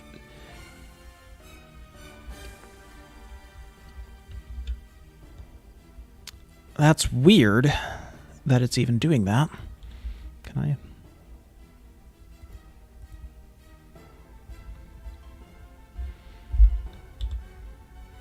But I guess understandable. I can fix that by setting interpolation mode to linear. No?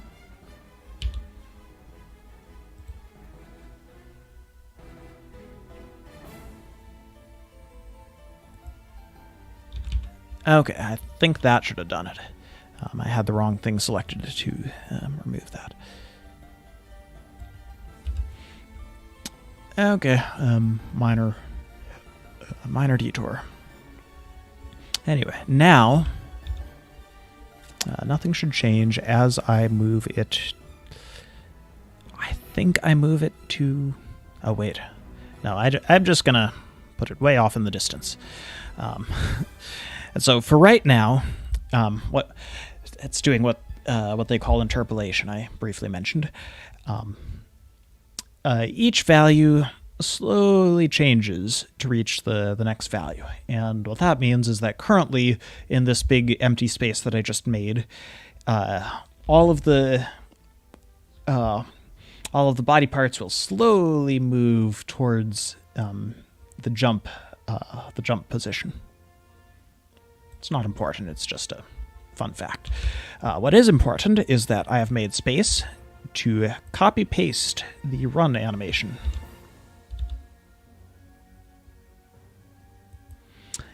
And with the run animation copy-pasted, I now have the exact same thing, and there is a repeated frame in there. But that's fine, I will probably change that.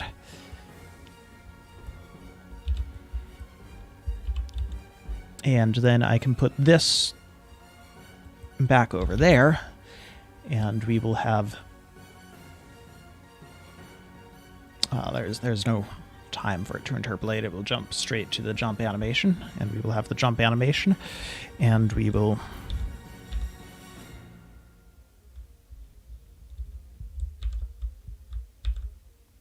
do that. And now we have two animations, two run cycles followed by a jump animation. And we will change that second run cycle, or walk cycles. We will change the second walk cycle to be a proper run cycle.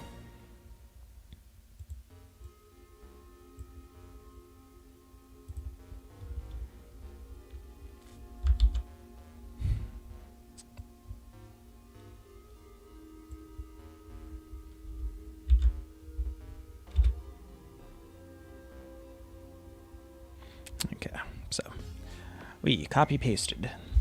That's good.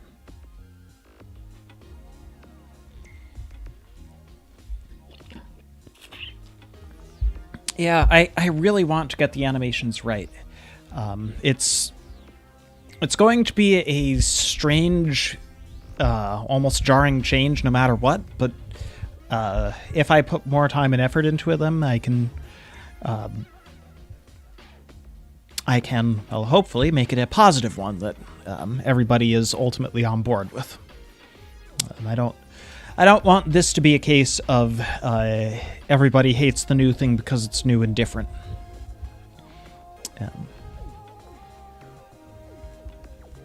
That not totally avoidable per se, but I want to minimize it.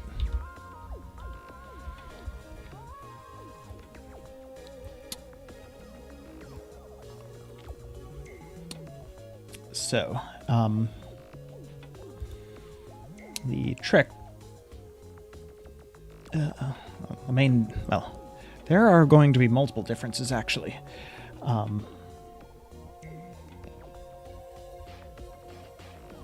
And one of them is that the one? Yeah,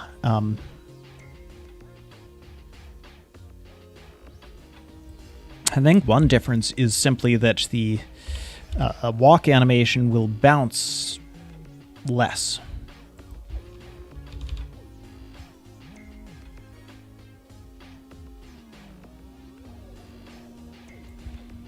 Oh, but did I formulate that? I think I may have formulated that to match the...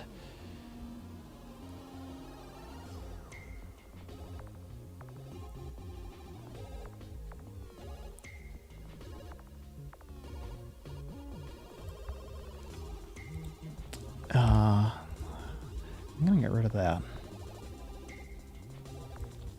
No, I'm not going to get rid of it. I'm actually going to do that.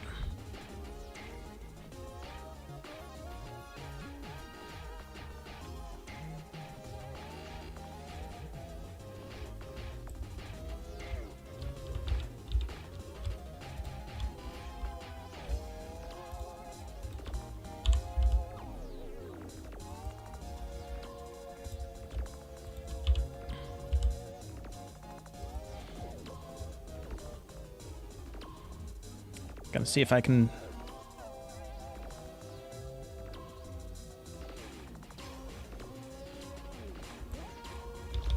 Wow, it's actually way off.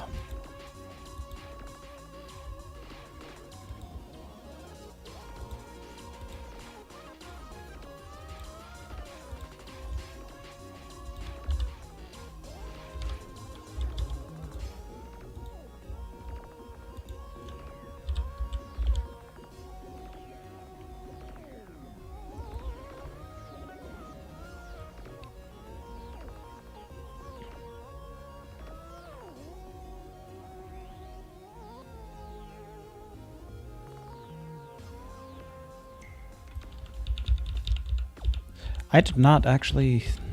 I have apparently not looked at this enough. I'm just going to go back for a bit. The problem here is that... the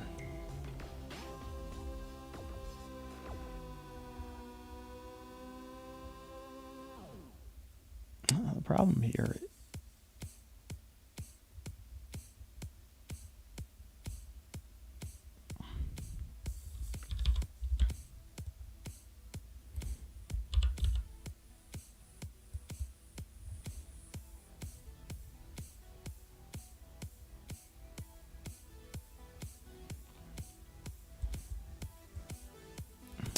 The animation is... I'm just imagining... Sorry, I should have explained this rather than going silent and working on it.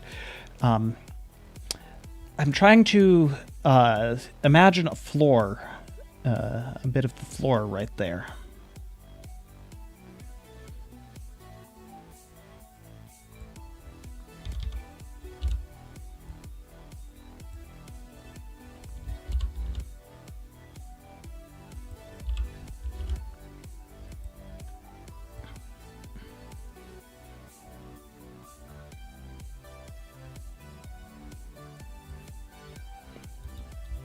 And I want the leg to be pushing off the floor.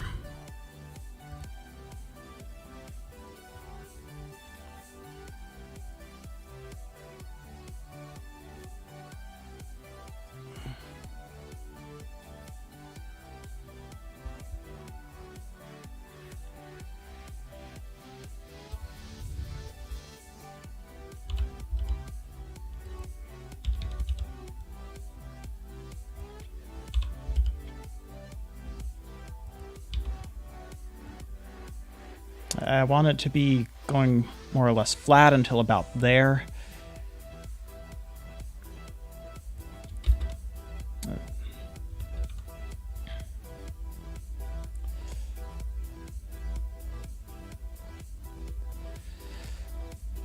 Sheesh, it spends very little time in midair.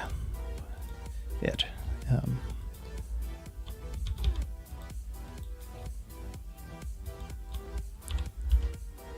Let's fix that.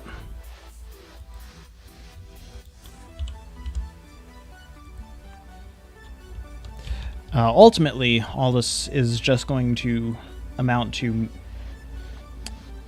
changing the timing of the rise and fall.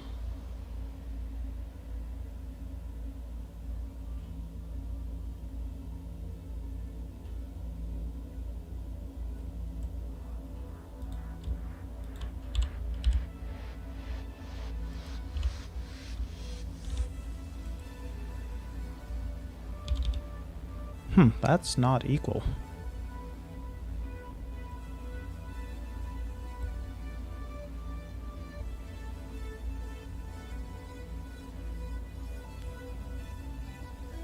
Somehow these have become asymmetrical, and I don't like the sound of that.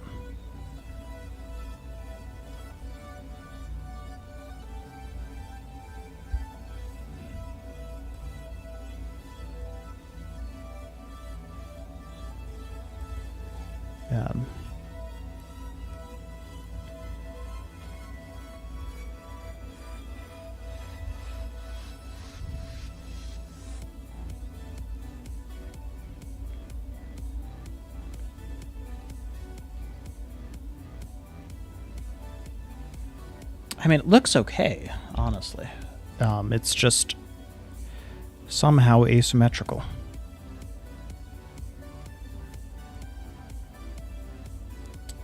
So starting there, 1, 2, 3. Starting from there, 1, 2, 3. 15 is about the halfway point, right? Half of 31.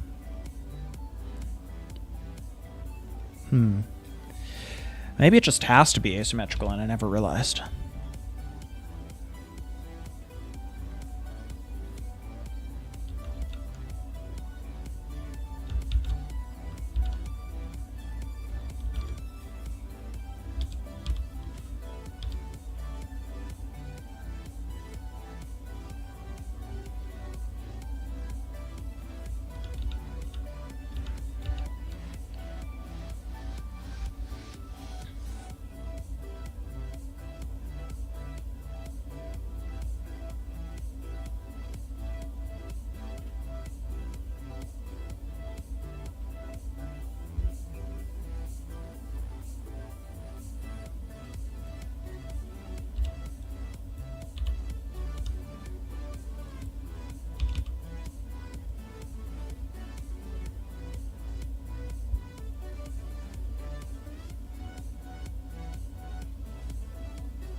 I think maybe it has to be asymmetrical, and I just never realized because well, have to be. I think if I wanted to fix the inconsistency, I would need to change the length of the animation.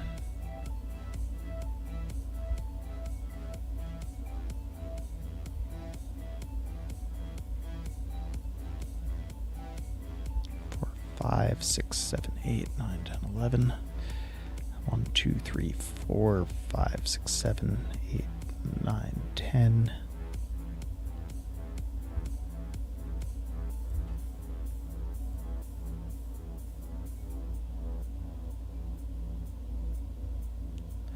Yeah, I think it's an odd number of frames long, and I never realized.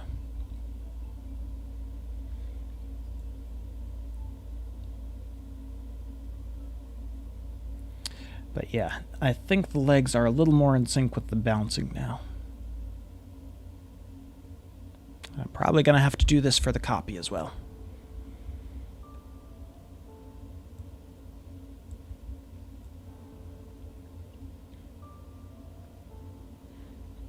Oh, yeah.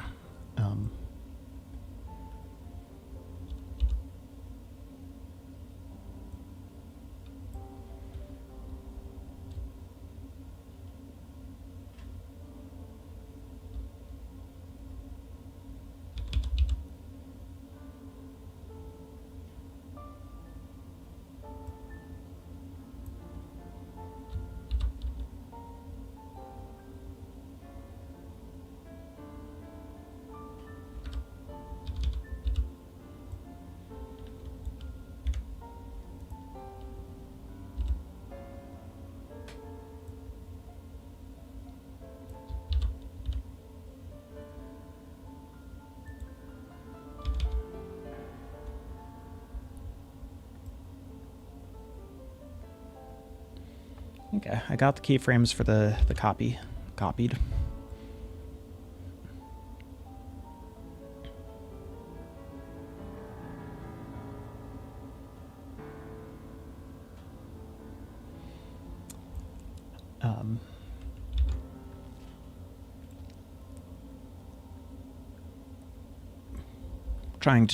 Trying to stop just quickly and think if I will get this all done on stream.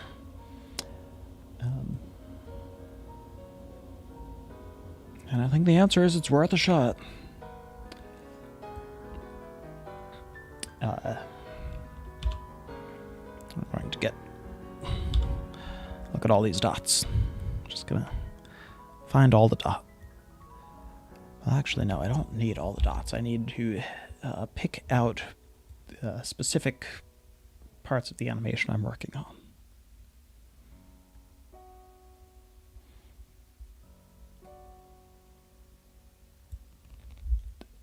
And I think the first part is this one.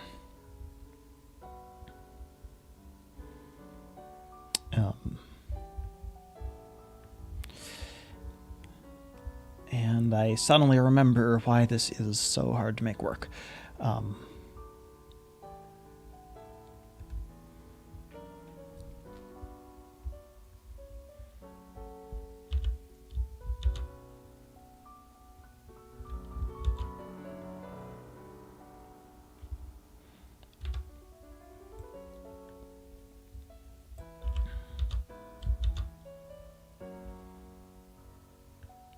So if I move this up a little bit, that would be nice, but I need to move the symmetrical one when the other leg is back. I need to move it by the exact same amount.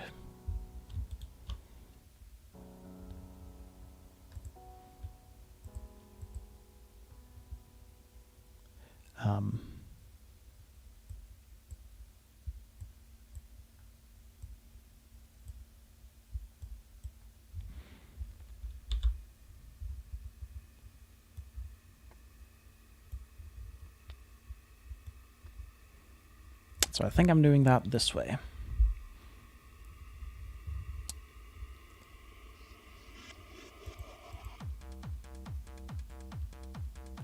And I want to change their Y locations.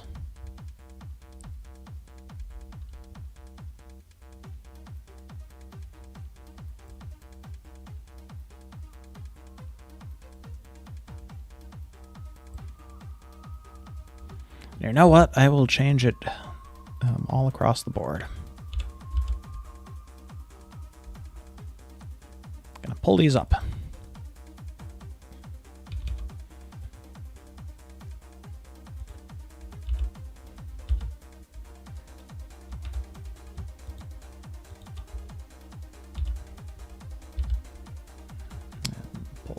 And pull these numbers out a little bit.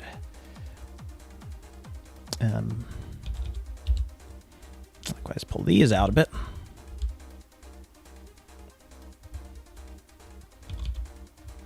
Keep them all symmetrical. Very nice. And now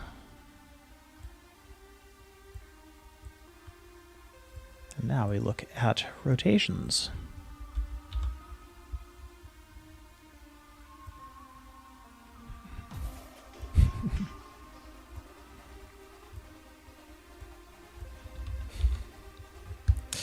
Yeah. So we want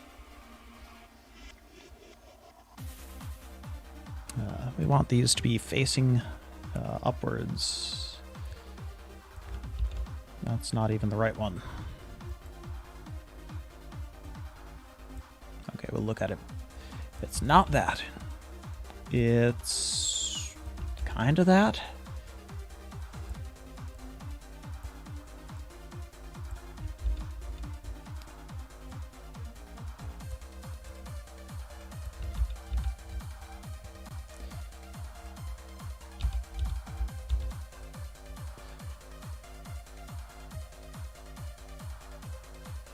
Man, it is a combination of all of them. That's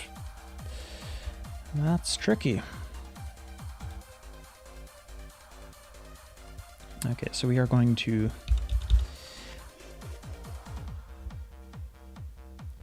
Oops, I'd like to get it.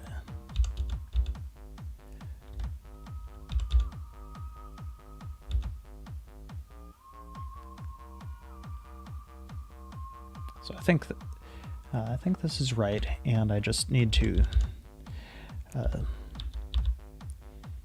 15 degrees is too much. 10 degrees. 10 degrees is getting there, but we actually want to... we're going to do 6 degrees. And then... do 6 degrees there. And 6 degrees there. Why didn't it take... Oh! I know why it didn't take. I didn't save these numbers. I rotate it, and then I save it.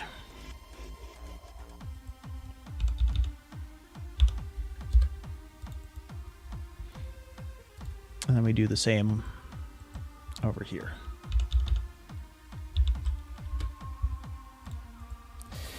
And we're not done because we also...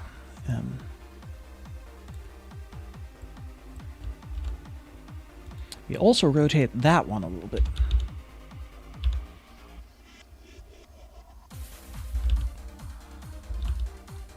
Seven degrees? I think 7 degrees.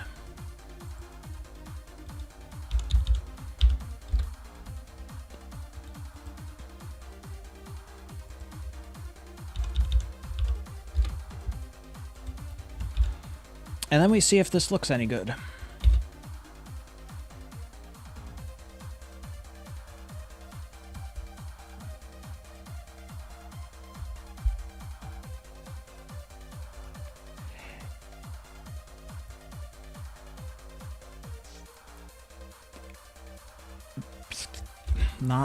Not really. So this actually brings us to a tricky spot. I want to exaggerate, not all the motion. I want to exaggerate the amount of time spent at the top of that. And so I think what I'm going to do is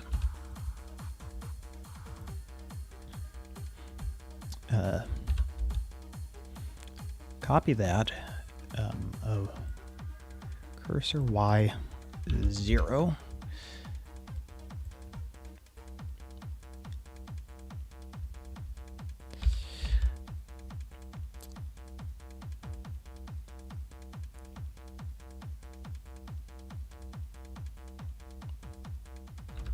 No, that's not quite enough.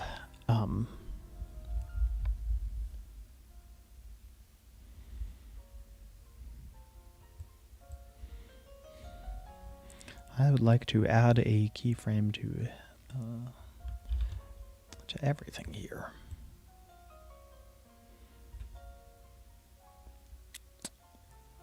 Or not use linear interpolation, but that might be too much to ask. Okay, so I need to figure out what this is.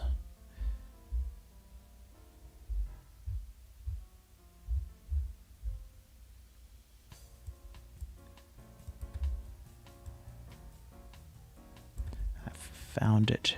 Okay, that's...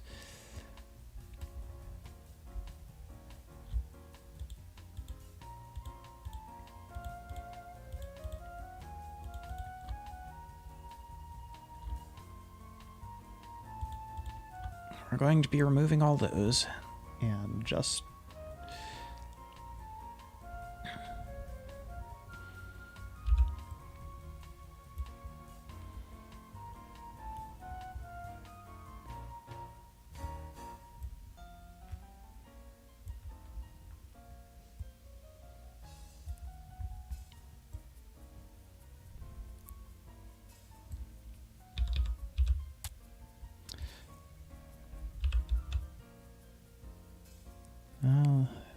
Okay, random antenna motion stuff.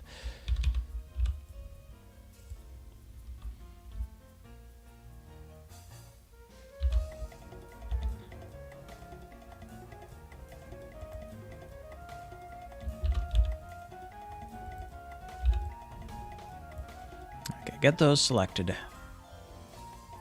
Oh wait, we're not even done.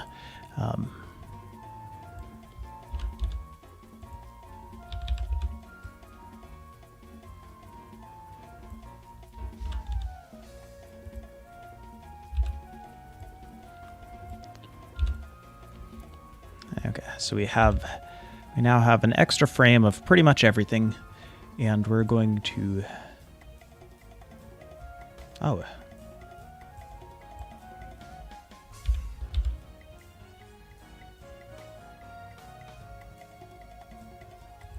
we're going to do that. And it didn't make much difference at all.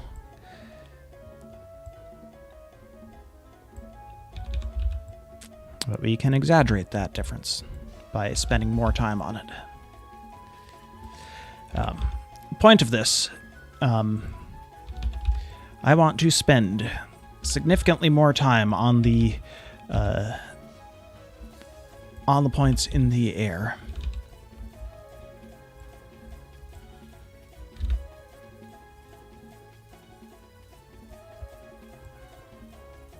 That's a lot more time.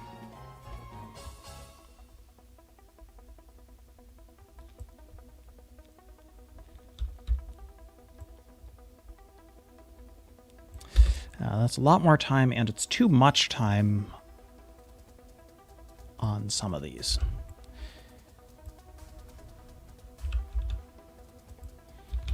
Now let's cut a frame off the end. Are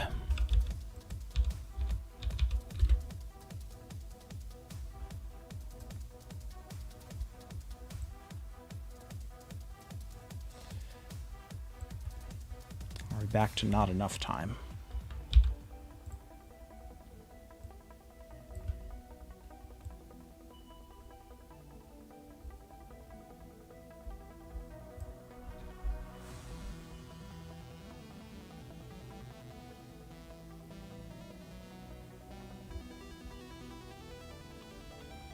Trying to figure out what's wrong. What's wrong with this animation? Okay, I think one thing wrong with it is I should not have been including the antenna in this change.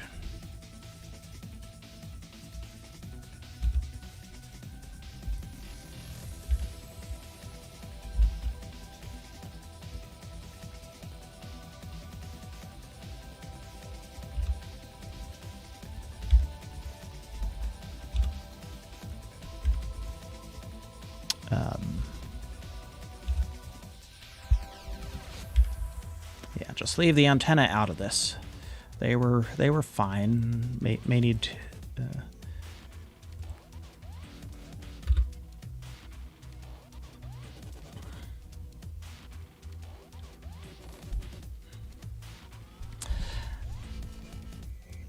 Well, speed up the animation. It doesn't actually, I don't think, need to be full speed.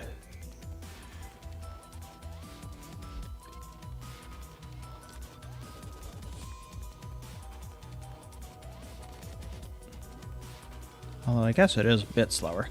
In any case, the speed is calculated and adjusted based on your in-game speed. I can view it at higher speed, I think. Frame rate,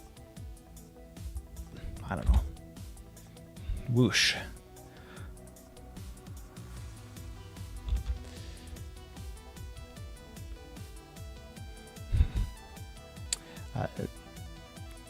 Yeah, the speed will be adjusted to look okay in game.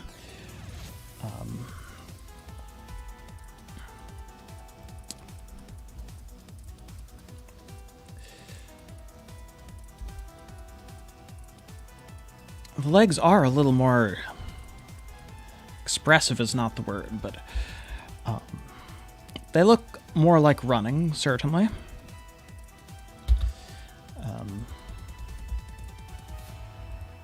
I want to go and look back in 30. Custom. Let's try 40.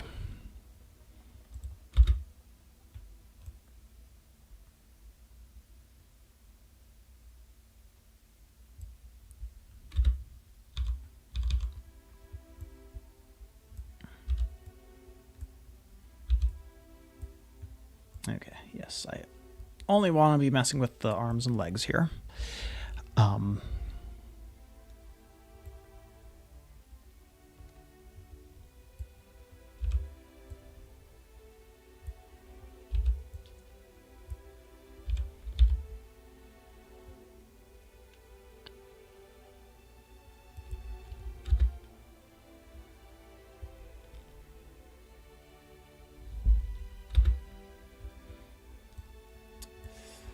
I mean, could be worse. But I do want to mess with the arms and legs. I have some more stuff to do.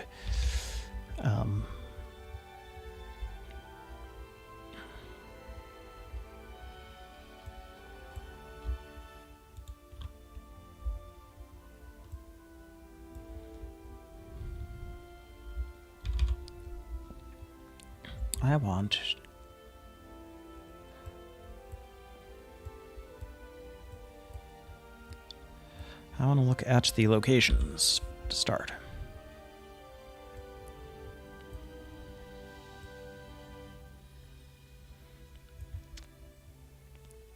Oh, these got...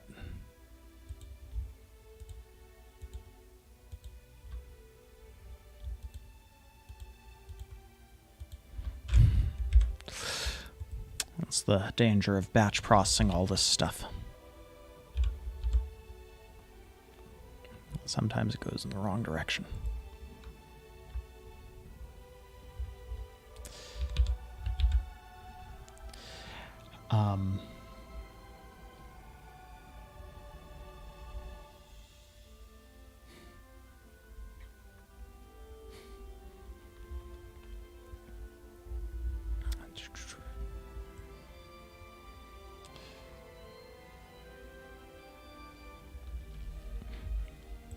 Okay, so for this one, I want...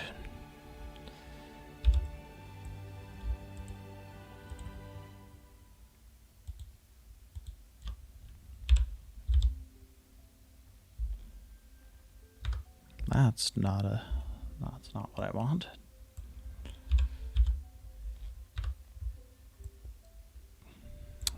Those values are fine.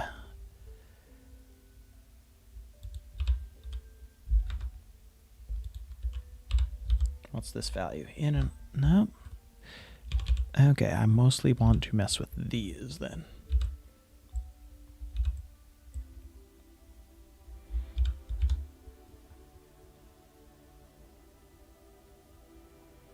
A little back.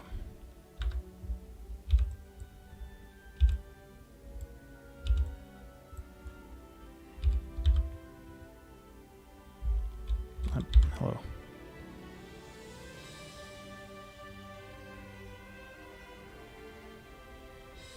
Farther and not that one. Yes.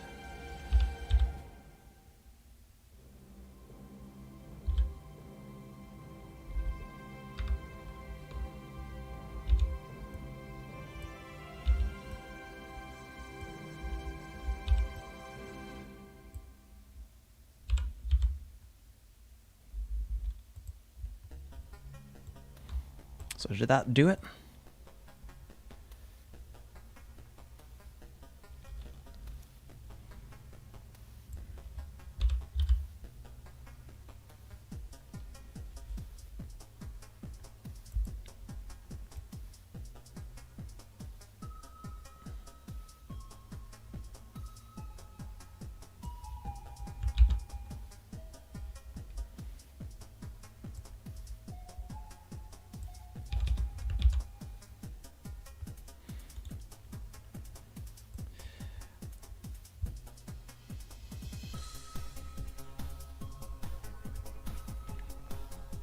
think maybe I...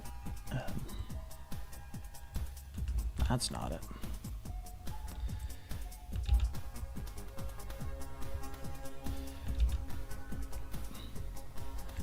Okay, so here's a question. Does the arm go up and back?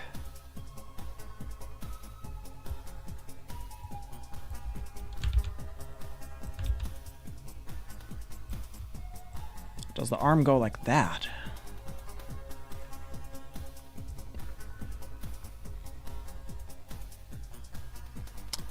It's not how it's pictured in the original.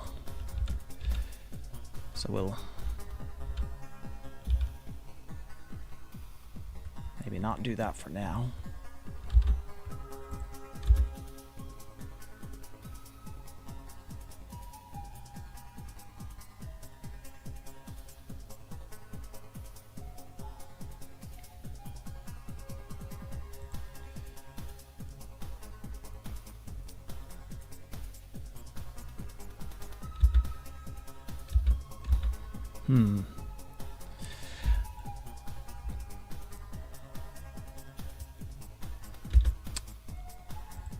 I keep coming back to that idea of it going up and back. I think maybe it does go up and back. Even though that's not strictly... like, it's not a strict copy of how it worked originally, but it might feel / look better.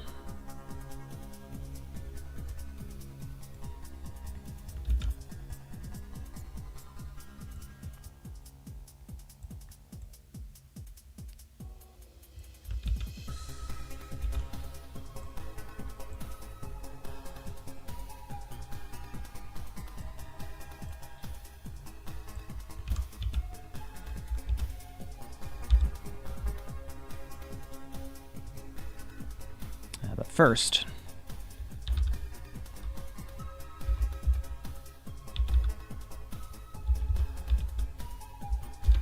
we're going to do a 30-degree rotation, I think.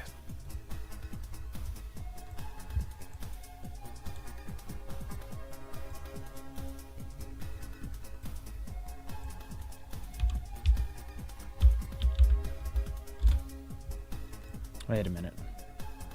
That's way off.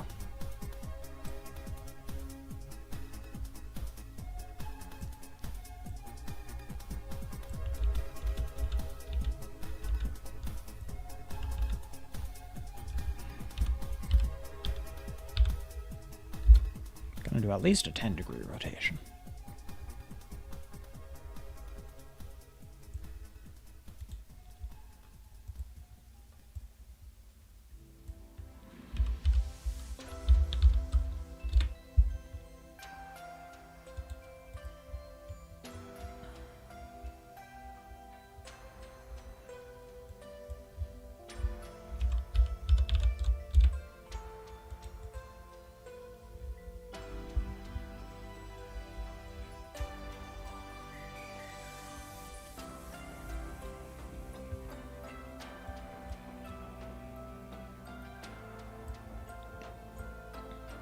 Why does this still look asymmetrical?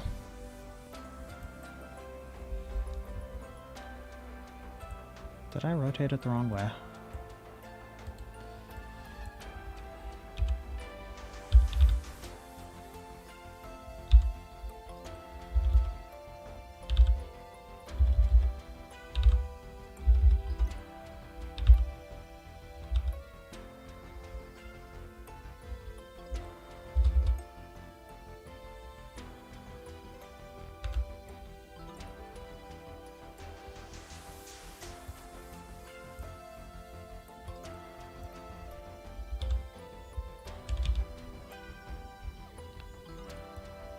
Something's wrong here.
These numbers are all just all way off.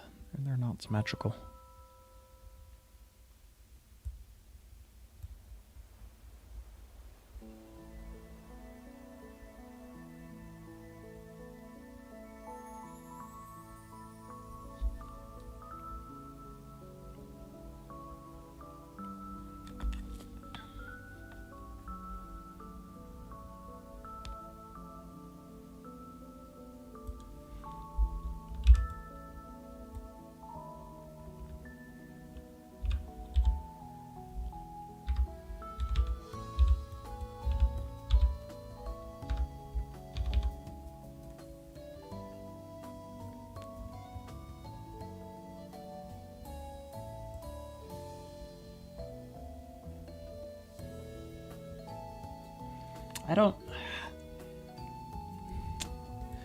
I wish I could do something more interesting right now, but there is just something very wrong with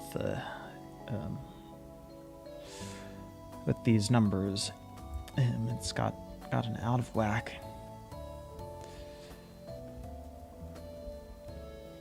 I don't know what's up with that.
You know what? I'm going to copy paste.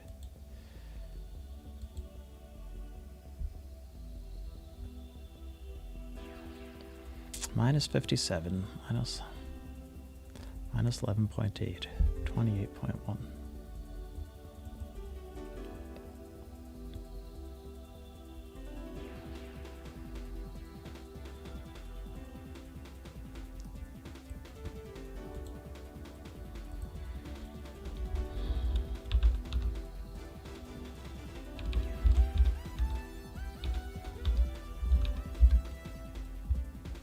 Where does that get us?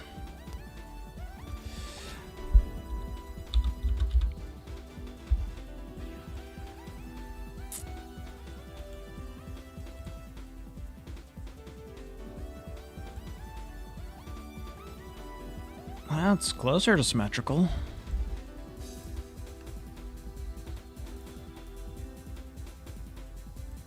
Yeah, that's a lot closer to symmetrical.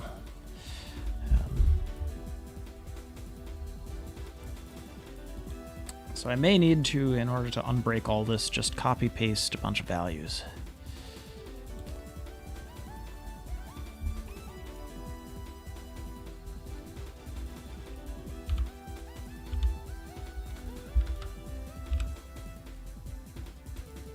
And delete some.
Okay, that could be symmetrical.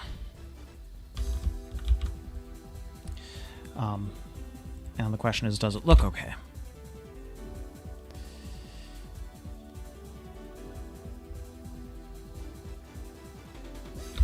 I think it's too much.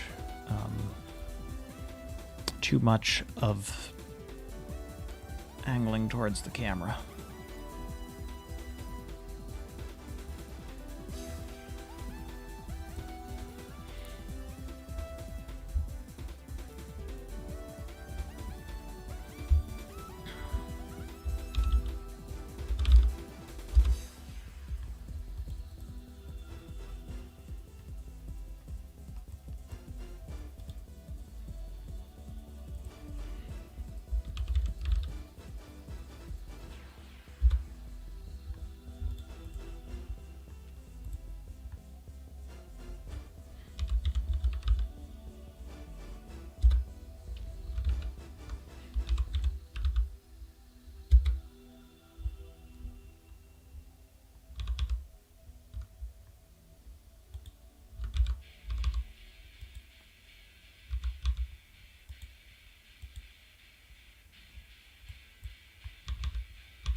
Blender is breaking down on me.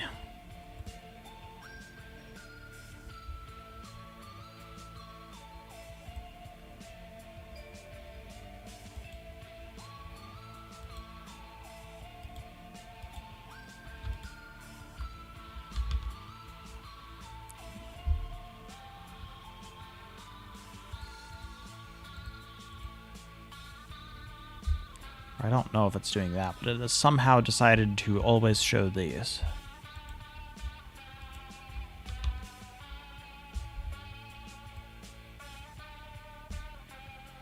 Which I think are messed up again.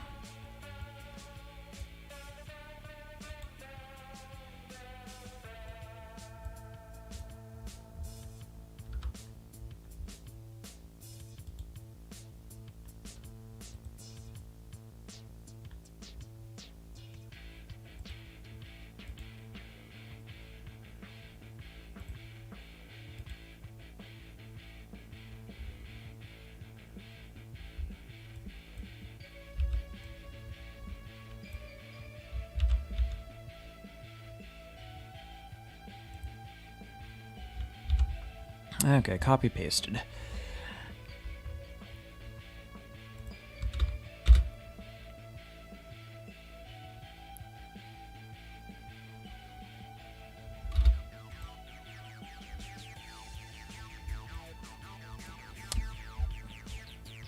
The final thing I want to do is see if I can do anything with the arms to make them look more like they did in the original, and is that something I want? Oh, it was pinned. Okay, that makes things so much clearer.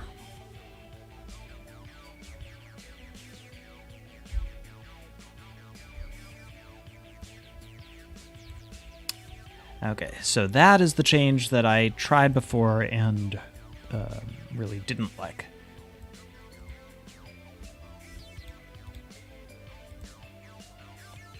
So we're going to try a -9.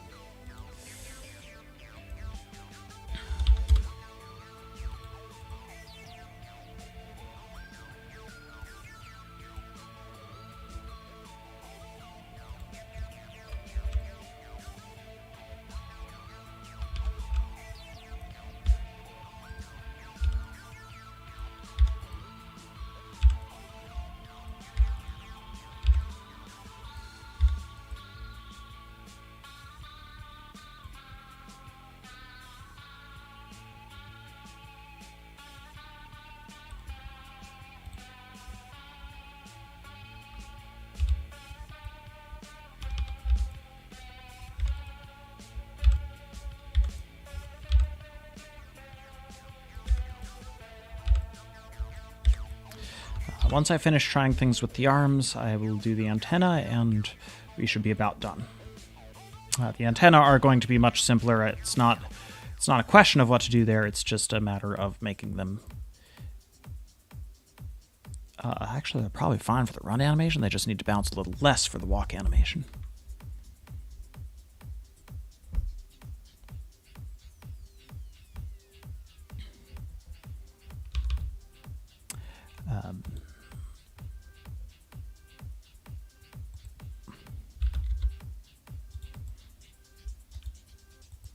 What did I do here? 7?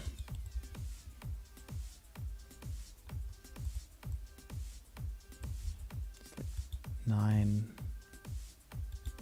8.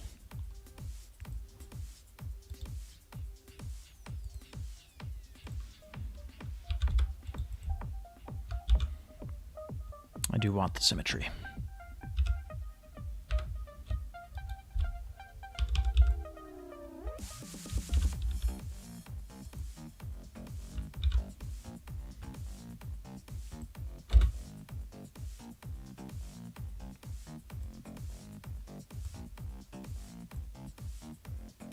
From above.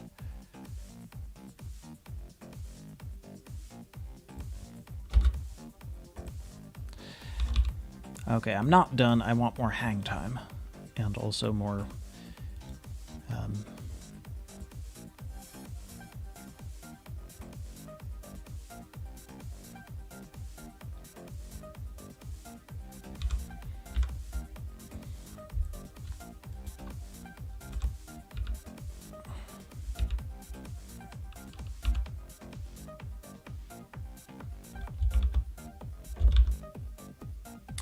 seven, 8 more degrees. Let's try 8 more.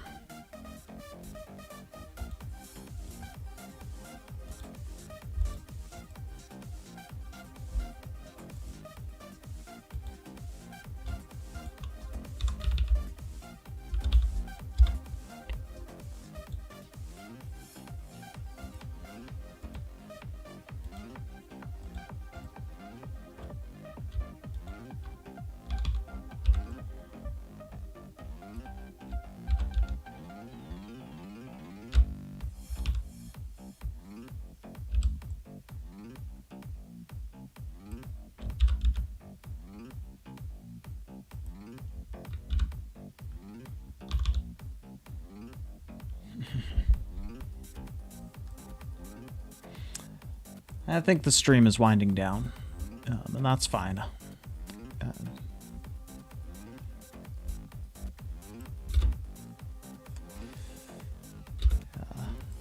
Almost done here.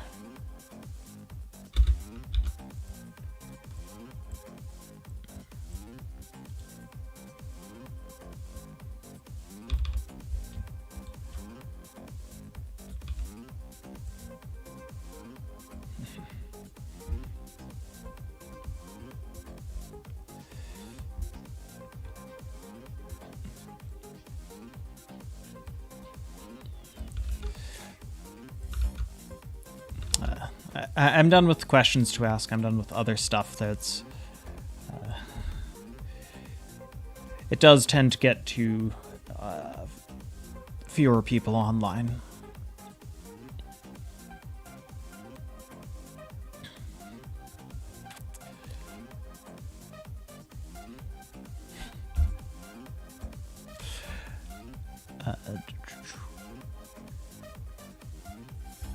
Wait, that's wrong.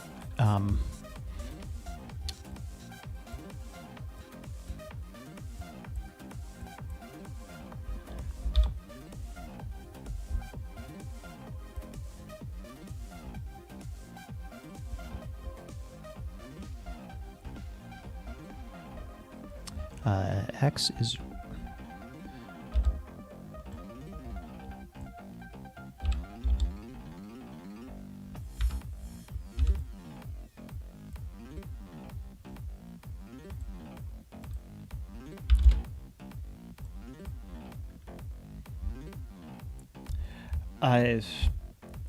the antenna may be smaller than they were before, But I'm not sure they're actually far off. It's just that before they were not shown bent.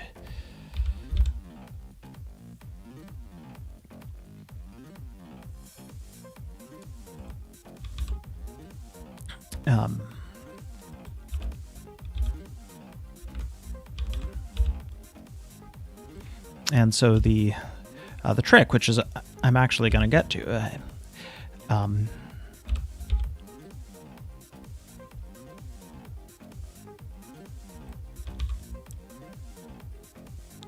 I would say that the trick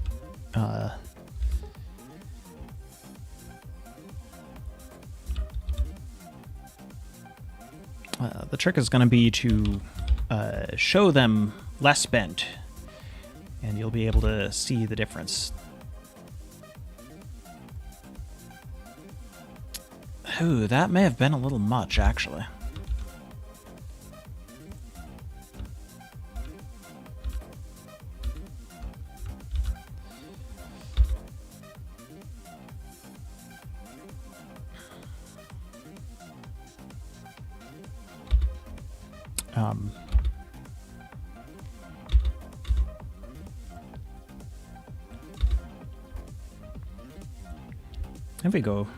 If we go over here, in fact,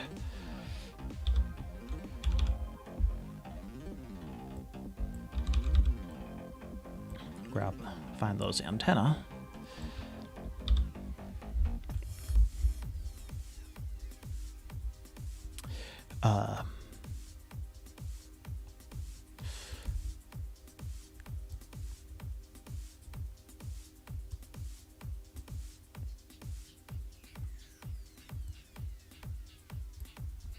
Do that.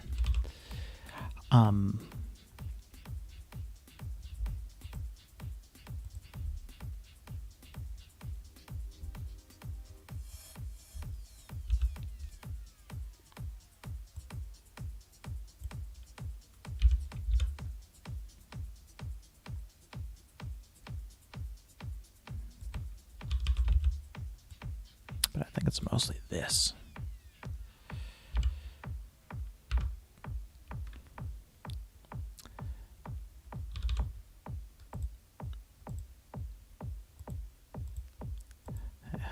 Deselect all that. So around here,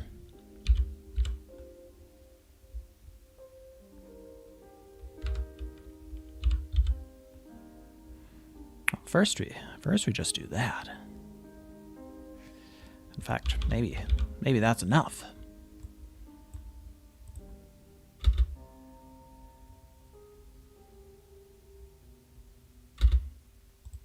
No, it's not quite enough. First we do that. Second we do that.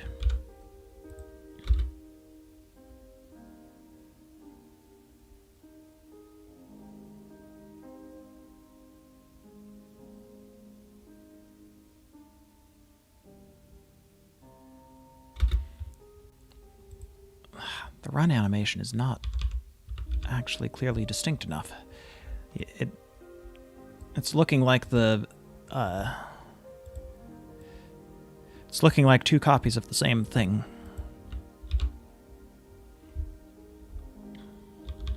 Which is a shame because I put a bunch of effort into updating it.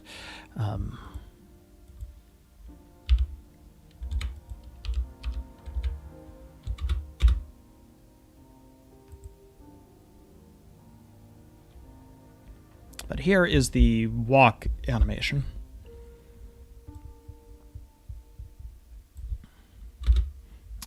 Versus the run animation.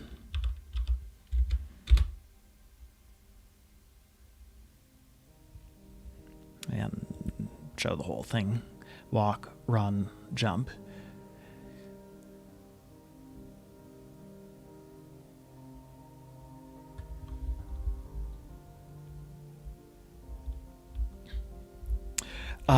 There may be more animations, or there may be the same number of animations, and I just make cutscenes. It just gets faster to make cutscenes. It's hard to say.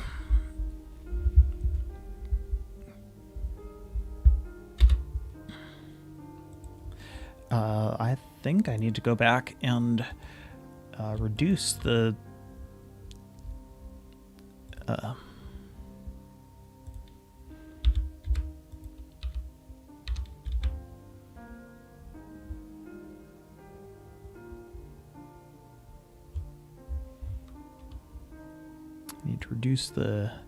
bounciness of the first animation.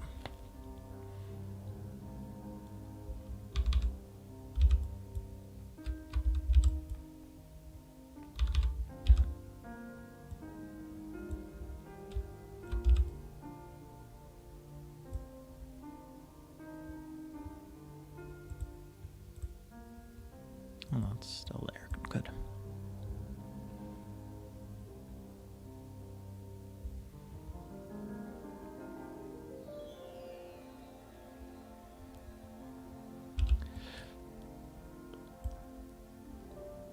Well, let's try that. Wait, where's... Oh.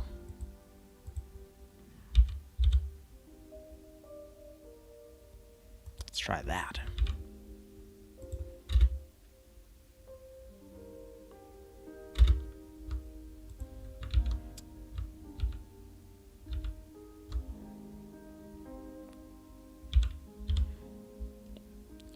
Okay, good idea. Too much, though.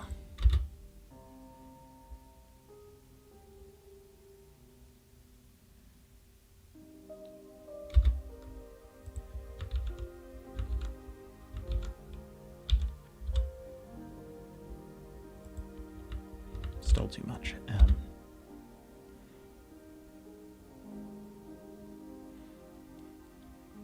That seems better.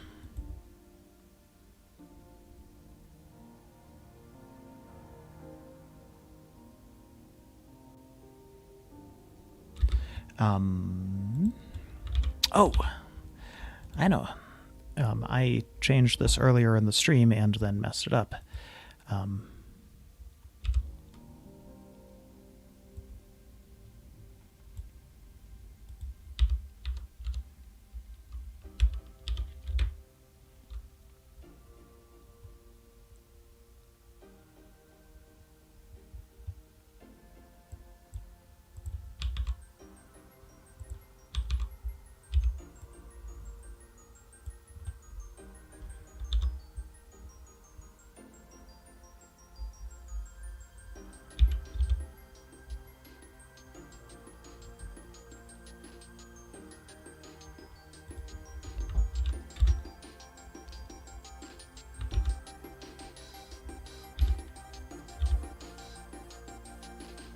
Hey, I can change this while the animation's going. I don't need to wait.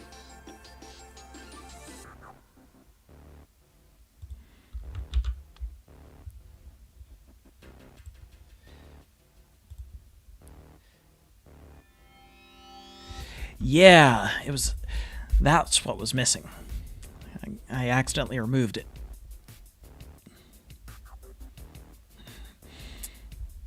Hey.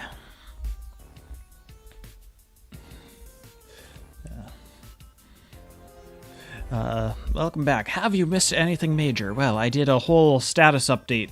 The entire status update part of the stream is done. Sorry, not repeating it. You'll just have to rewatch or ask people. No, it was just a status update and also talking about the original games and Flash.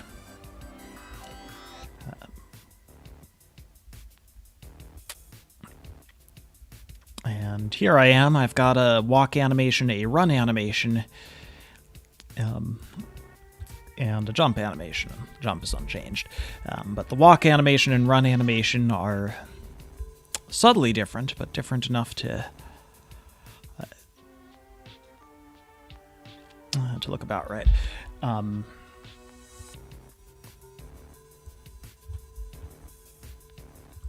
so doing some side-by-sides.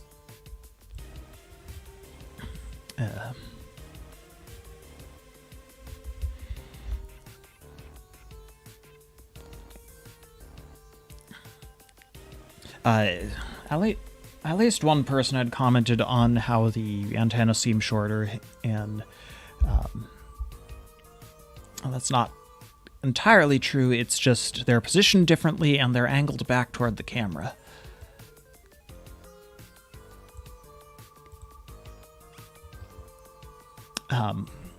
But then the walking animation can have them stick up more, and you can kind of tell that they're that's what's up.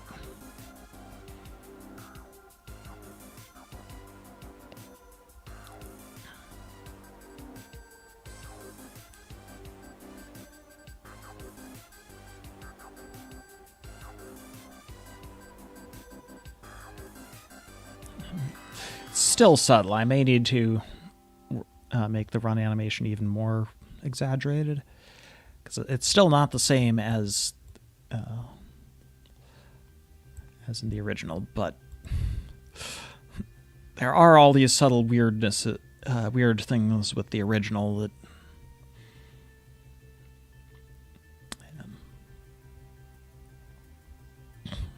I was sort of phasing out a lot of stuff anyway.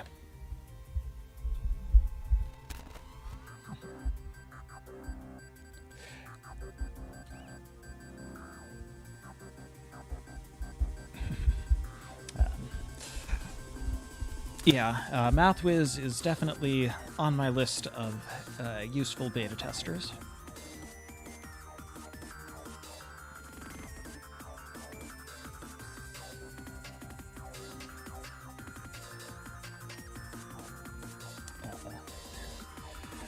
It doesn't need to be, but I don't know. I've been thinking about it a lot, and I've kind of come to the conclusion of anything, if I don't have a good reason to change anything, I want to keep it. I want this to be I want to make this as not jarring as possible,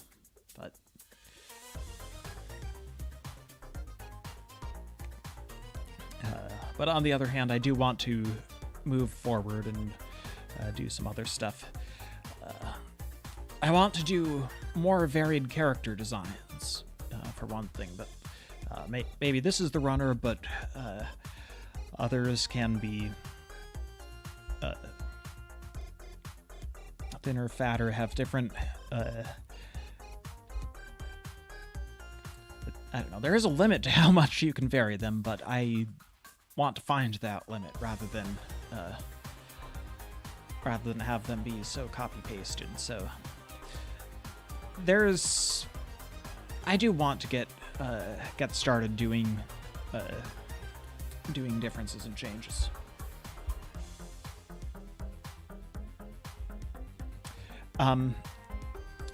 Oh, I can show these animations in gameplay, but not today.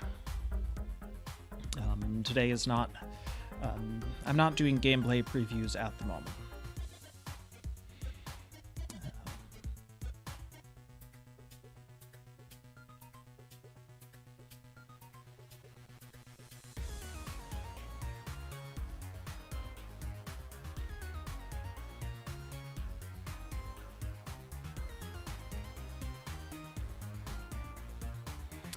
Yeah, I do like...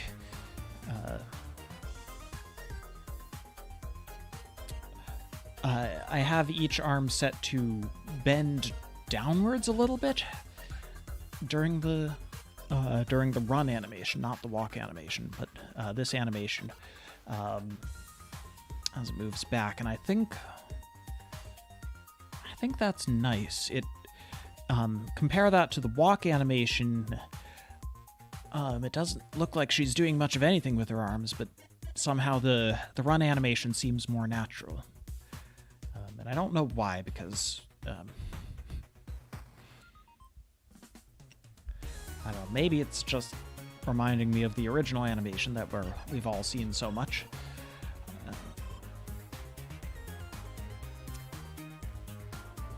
But no, maybe it's not that it has to bend downwards or anything, but it ought to be doing something, that if it does nothing, it's not lifelike.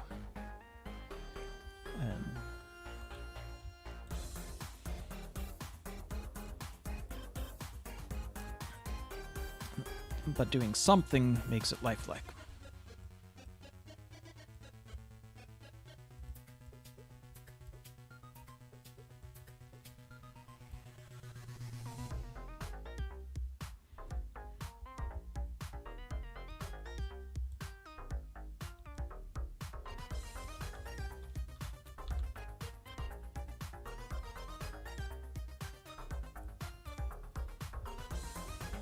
Oh. So I'm just going to do that here, too. This one...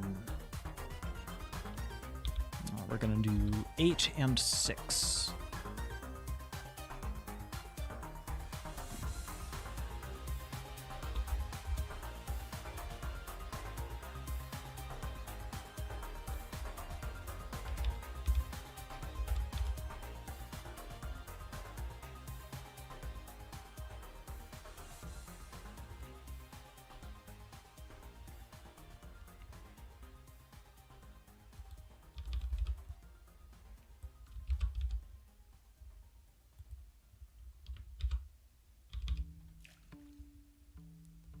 And then we're going to do -8 and -6. Wait, it...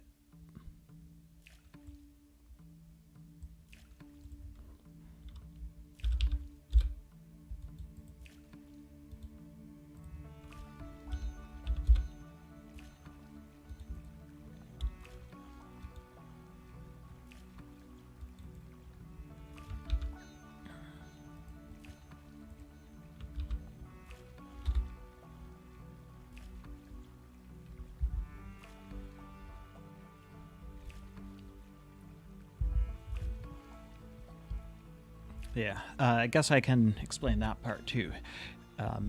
Yeah, there are lots of things that I want to talk about, but aren't worth doing a stream for, and so I've decided to just spend a day on Discord. Maybe not a full day, but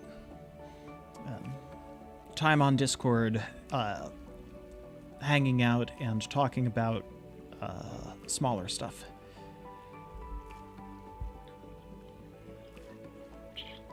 And we'll see how that works.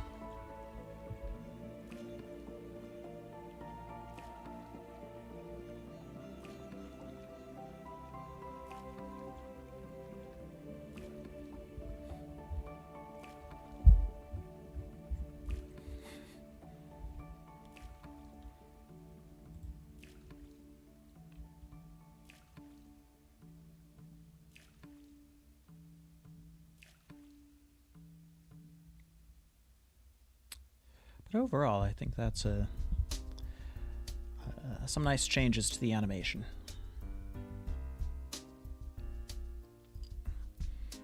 We're not going to get it the same as it was, but this looks good enough in its own right.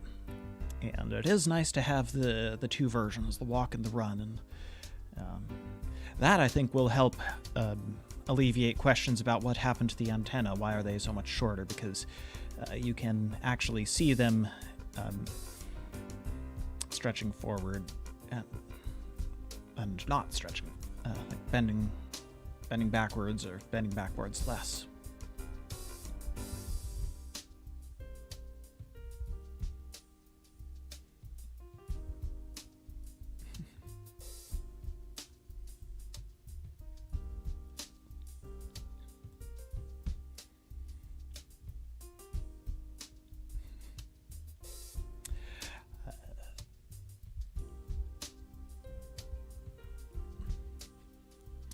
In any case, I think that's... Like, I'm not seeing anything else to do with the animation here, and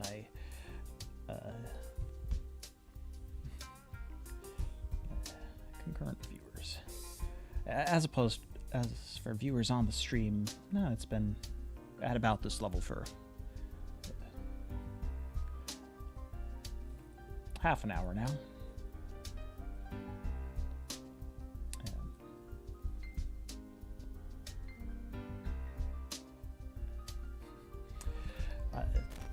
I think I'm going to start wrapping up. It's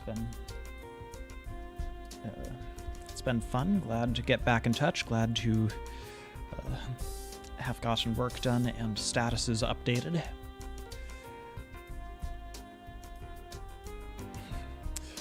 think you've said, but I didn't respond. Yes, I like it too, and thank you. It's been a lot of effort. Several streams of just they're not the most popular streams, honestly. It's just a bunch of sitting around and watching me tweak these really minor things, but it comes out to something that looks nice. It's sort of a thing. Problem with my streams in general is it's hard to get a good balance of a continually interesting stream and something that's useful to work on. I do art streams, like sketch streams specifically, where I sketch stuff as quickly as possible, and it's hopefully more interesting to watch, but because I get more stuff happens faster, but it's also lower quality art, and I can't use it in game. It doesn't add up to much of anything in the long run. So, I don't know. Anyway, yeah, I was signing off because that's about all we have for now. And I will see you in about a week, or perhaps less, on the Discord.